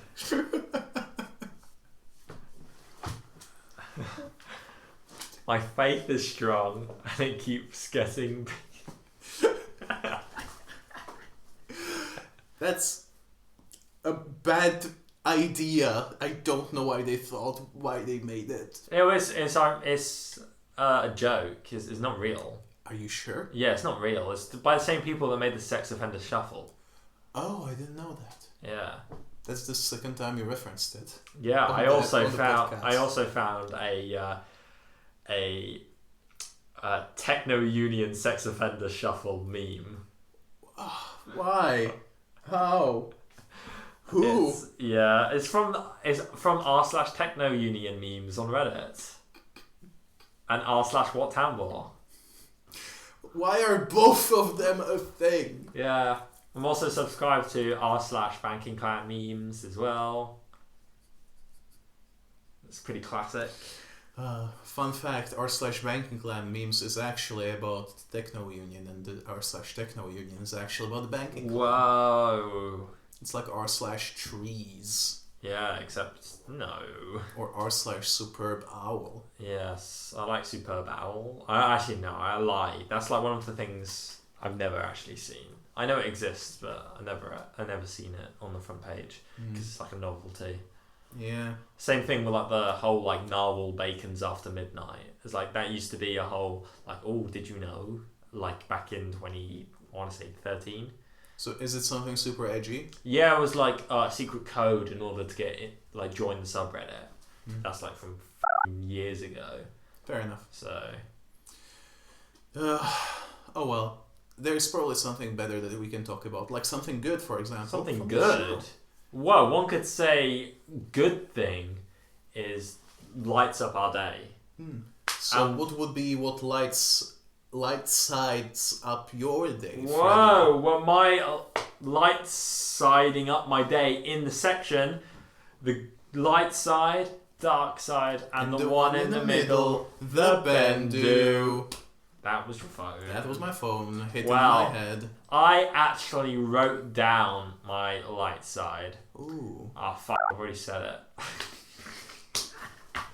Did you? Yeah, I wrote down about the scale of the Venator, but I think I'm going to do something else. God damn it, I just negated me writing down my light side. All that effort, and now I'm having to stall for time in order to come up with the light side, and I'm gonna say, like, I'm just gonna say it. The relationship between Amiga and Rekka at the start of the episode, I thought it was a brilliant part. So delightful. So delightful, so heartwarming, and I thought it was pretty funny, and the animation in that scene was amazing. Like, Omega was, the most childlike child in Star Wars. Definitely.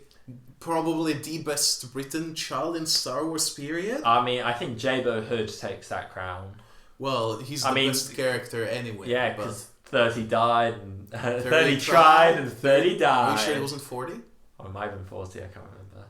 Dozens tried and dozens died. No, not dozens. What is this, the Nuremberg trials? Whoa! Did you know that the hangman, like the hanging of... Did you know? Yes, Caducarus. The hanging of the German generals in the Nuremberg trials was botched by accident. By accident? It actually was, because the hangman who was doing it was like fucking weird. How so?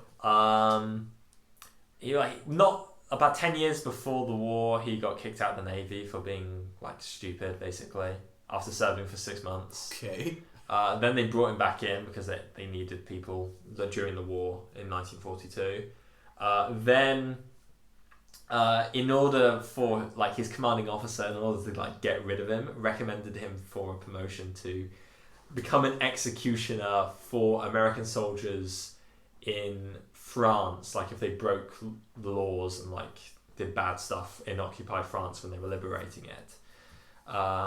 So he like recommended he becomes the executioner, and then he said like, oh yeah, I'm a well-experienced hangman in the states of Texas. You know, I've done a lot of hangings before, and like Texas hadn't hung anyone for like 50 years, so he just lied about it. And apparently he botched every single execution with the American soldiers, but they didn't like report on it because no one else really wanted to do the job, and the job needed doing.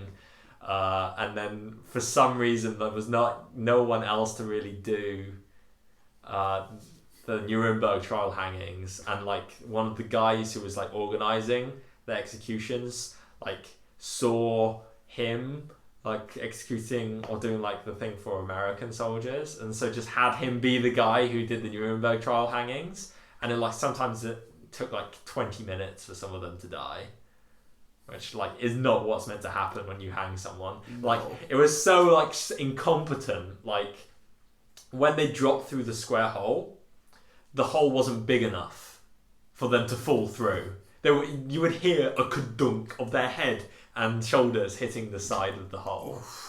That's not how hanging if someone is meant to go. They're meant to break their neck. You're meant to break their neck, but no, instead they were like hanging there gargling for 20 minutes.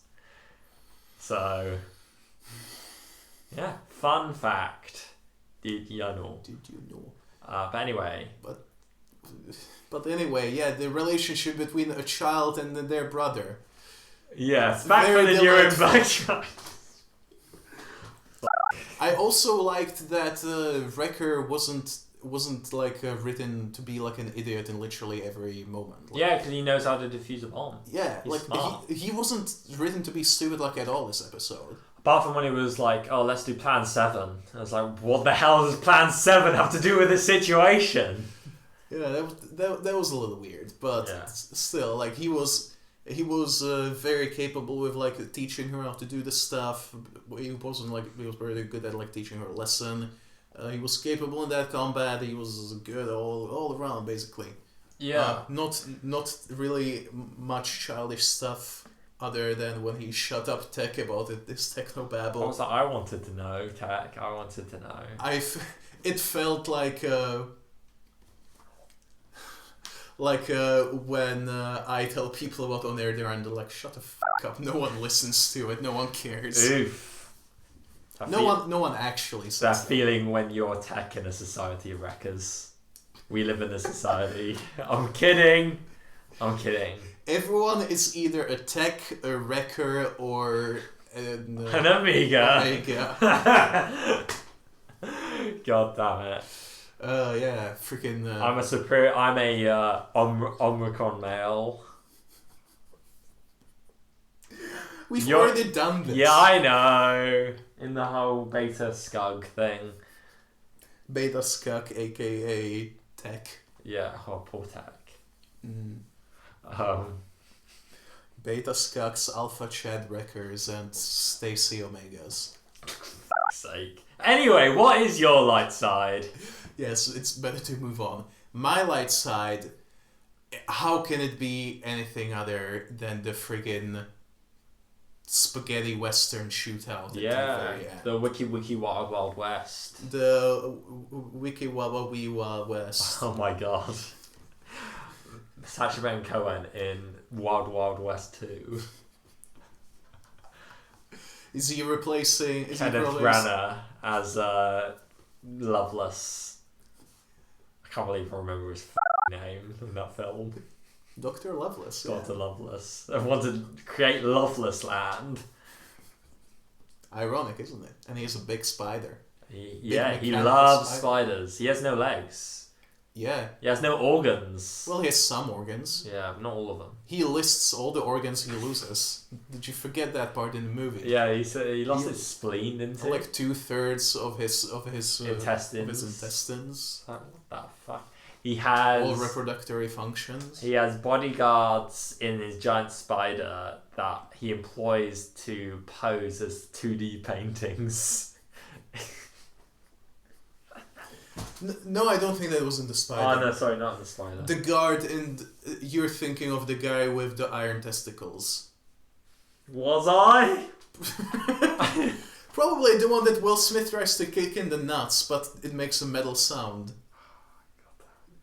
Kind of like when Obi-Wan tries to kick Grievous. Grievous kicks in the balls. Well, I sent you the video of Anakin kicking Obi-Wan in the balls. You did. I love that.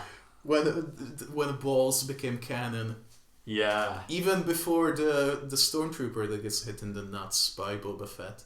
Oh yeah, that canonized balls. The tragedy. Yeah. Recanonized balls. Kind of like War of the Bounty Hunters recanonized Marlowe the Hutt for some reason. Yeah, Marlowe the Hutt's balls. I mean, he's a Hutt. Do they have balls? I mean, have you ever looked under a Hutt?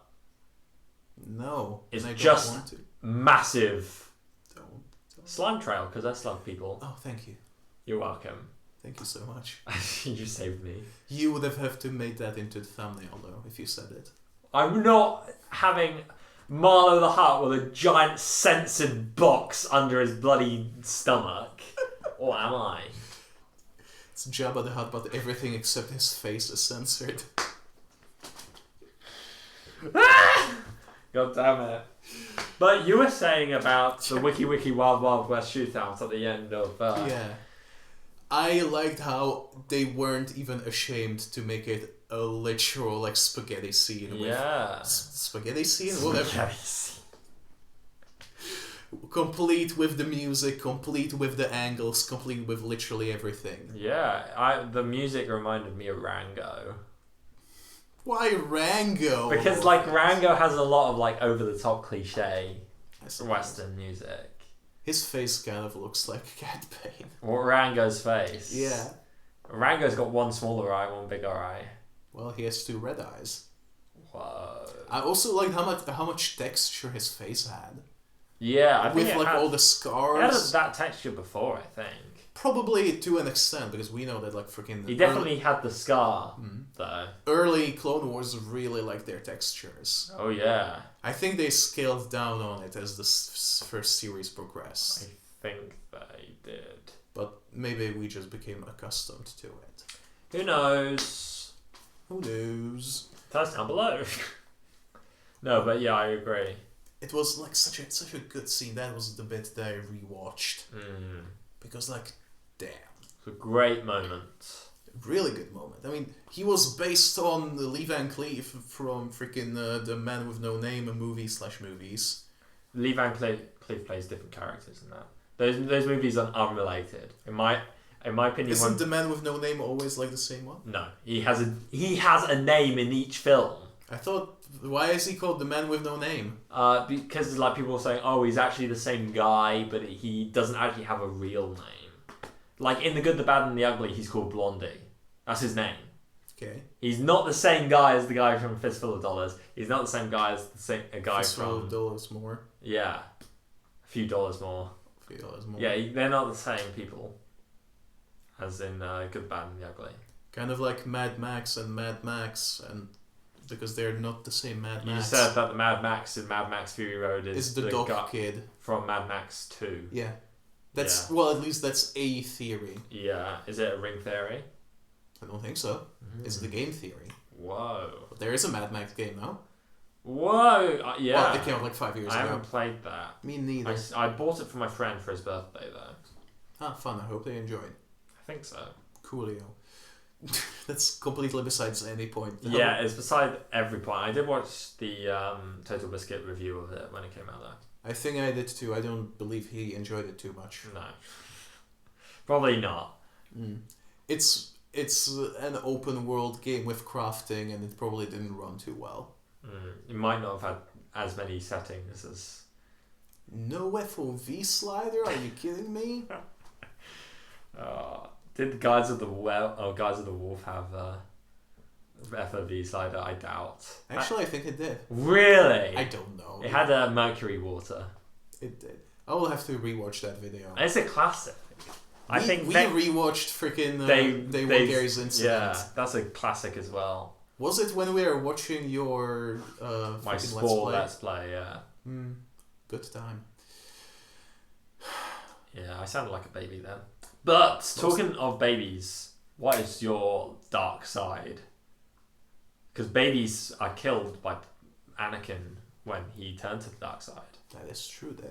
And Crosshair tries to. Yeah, it's like aim for the child. Aim for the child. Like, how much more evil can you get? Like, bruh. Yeah, that I enjoyed as well. How freaking evil he is. Yeah. But what I didn't enjoy, as I already said, Chekhov's dark side. I thought that the one thing that spoiled the shootout, even though I still thought it was magnificent, was Toto 360 being like, "Oh no, my booster!" in the middle of all the tension. You mean the bit when he says, "You're in big trouble now," or whatever? It was completely fitting. He shouldn't have been there. He shouldn't have been. I liked Toto 360. I know, but he didn't fit the tone of the scene at all. But isn't it endearing that Cad Bane has a silly little droid with a little big round belly that flies around? Isn't that endearing? In a way, yes. It's a bit weird, but I wouldn't have minded it as much if we didn't go, "Oh no." Yeah, I like the bit when he just like whacks out the Omega with the bow with his leg. Yeah, that was a good bit though. That's true. I was just using his leg as a mace. Yeah. Even though it is weird that even though he only has one booster, he still flies completely fine. No, it was like balancing. He was fine. It's like you can surf on one leg. He was fine. Fine. You know what? Unlike my dark side is actually from the same location, but in a different time.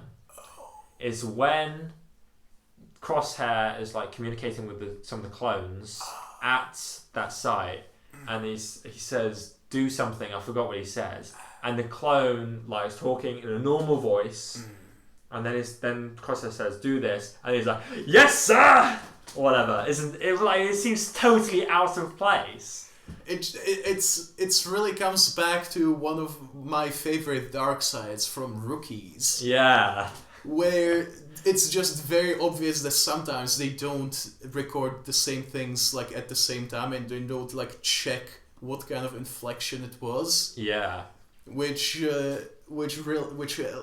leaves you with stuff like, "They are going to invade Camino." That is our home planet. Fuck. Yeah, it's kind of sad seeing that, but a bit annoying. There's something that I can accept.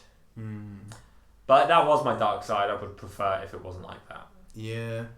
Mm-hmm. Oh well. Oh well. Thank you, Mike Stoklasa.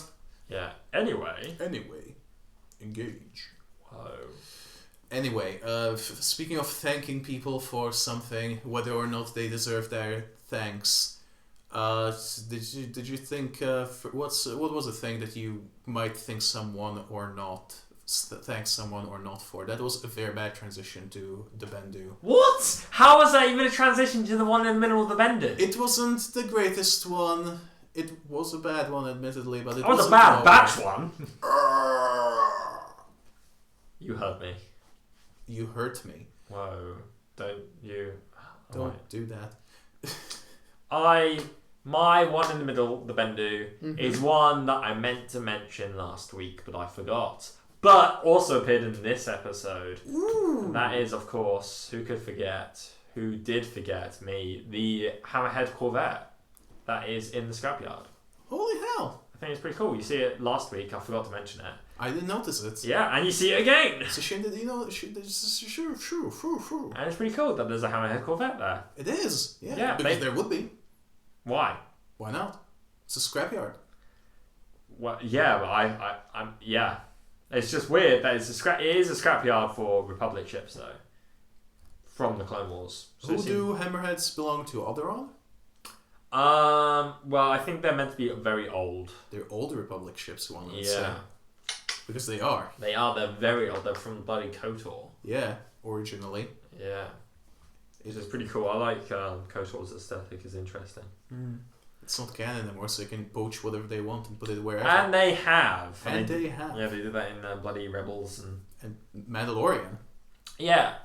With the whole crate pearls and stuff and other things. Yeah, well, I mean, I don't care about that. That was a side mission anyway. Yeah. Makes me wonder if they're gonna put like freaking Darth Malgus in somewhere. Darth Malgus and sequel trilogy. Why not? Yeah. It's who else could they have? They could put Kreia in there somewhere. Darth Treya. Oh my fucking god. Revan in the sequel trilogy. Revan gets killed by Kylo Ren. Daisy Ridley becomes Revan. Whoa. Why they call her by her freaking actor name? Because her name's Rey Skywalker. Rey Skywalker. Her name's Rey. Oh my god, did I send you that picture of... or did you send me that picture of someone doing like a mock-up of like someone saying like...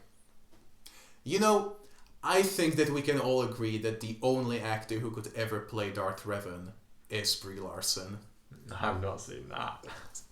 They like photoshopped her face on a bunch of Darth Revan pictures. Aye. That was a prime time troll bait. I really enjoyed that. Troll baits are funny because some people take things seriously. Yeah. Yeah. Interesting.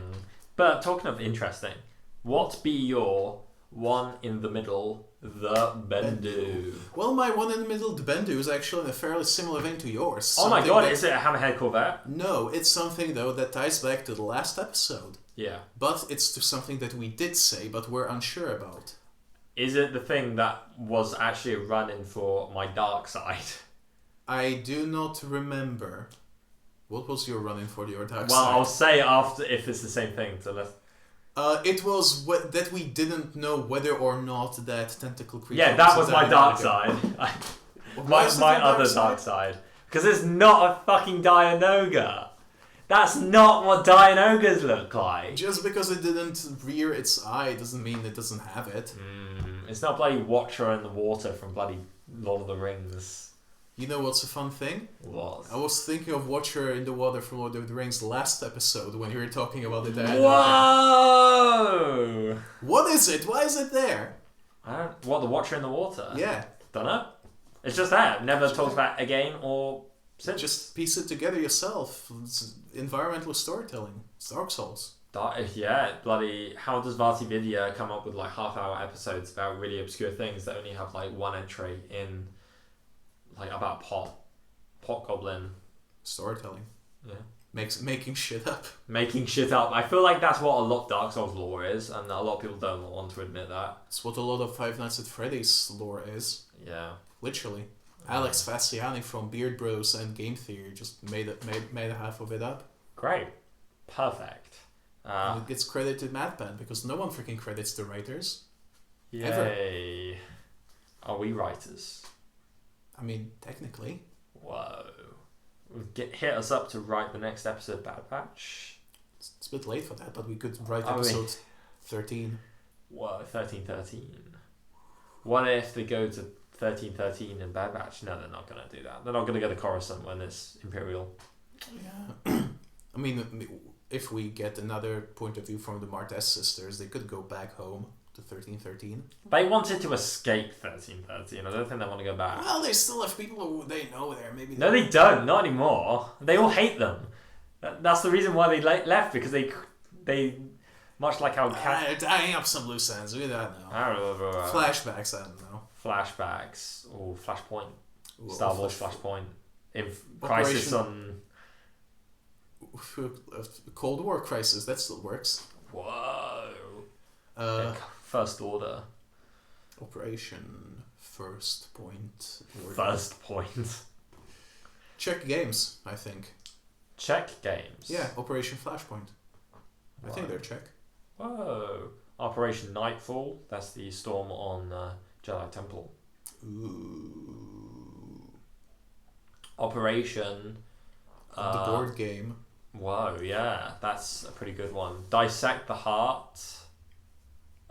There's that bit in season 4 of Sherlock when it looks like Sherlock and Mycroft are playing chess, but they're actually playing Operation. Really? Yeah.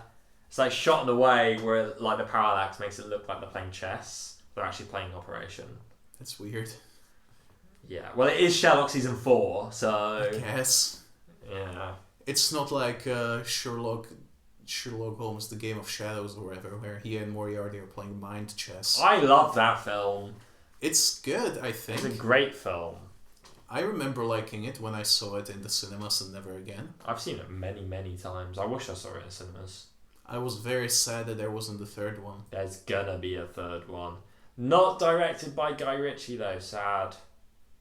Is it gonna be Danny Boyle? The other director that I thought are the same person? Danny Boyle makes different films. Did he make In Bruges? No, I don't think so. Did he made Trainspotting. Did he make that weird King Arthur movie? Or was that Guy Ritchie? That's Guy Ritchie. I usually, after I watch a film, I have an opinion immediately. If not, after maybe like a day, I come up with an opinion. I saw the Guy Ritchie King Arthur movie about a year and a half ago, and I still don't know what I think of it. I don't know if I hate it, or I don't know if it was like quite good, or I don't know if it was just fine. I have no idea. I can't wrap my head around it. It's an hour and like barely like an hour and a half long. It might be 2 hours long, but it feels like 4 hours somehow. But it's also incredibly fast paced. I have never watched a film like that, and it confuses me like no other freaking film I've ever seen. I'm like, it's what? art. I don't know what I think about. We should watch it together, because much like the Robin Hood movie, that's another thing I really want to watch, but I will probably regret. The Robin Hood film with Taron Egerton, I think, was made because of the quote-unquote success of the King Arthur Guy Ritchie film. I thought they came out roughly the same time. I think the Guy Ritchie King Arthur film came out 2 years before the Robin Hood film. I guess that tracks. Yeah. I don't know though. Yeah, I don't know if I want. The thing is, I don't know if I want to watch the Guy Ritchie King Arthur film again. Have you seen it? No. Oh my god! There's a lot in that film, like a lot of weird shit, and most of it has nothing to do with the plot. They are like gigantic elephants, I think. Oh, that's only in the first 5 minutes.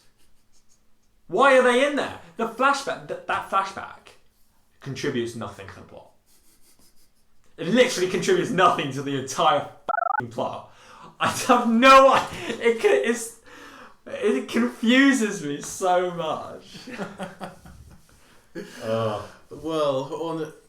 Well, maybe while we are both confused, it's probably good to end this to get some order in our lives. Maybe we can end it in a proper way by shelling out to our loyal followers, all 3 of you. Hi, Jess.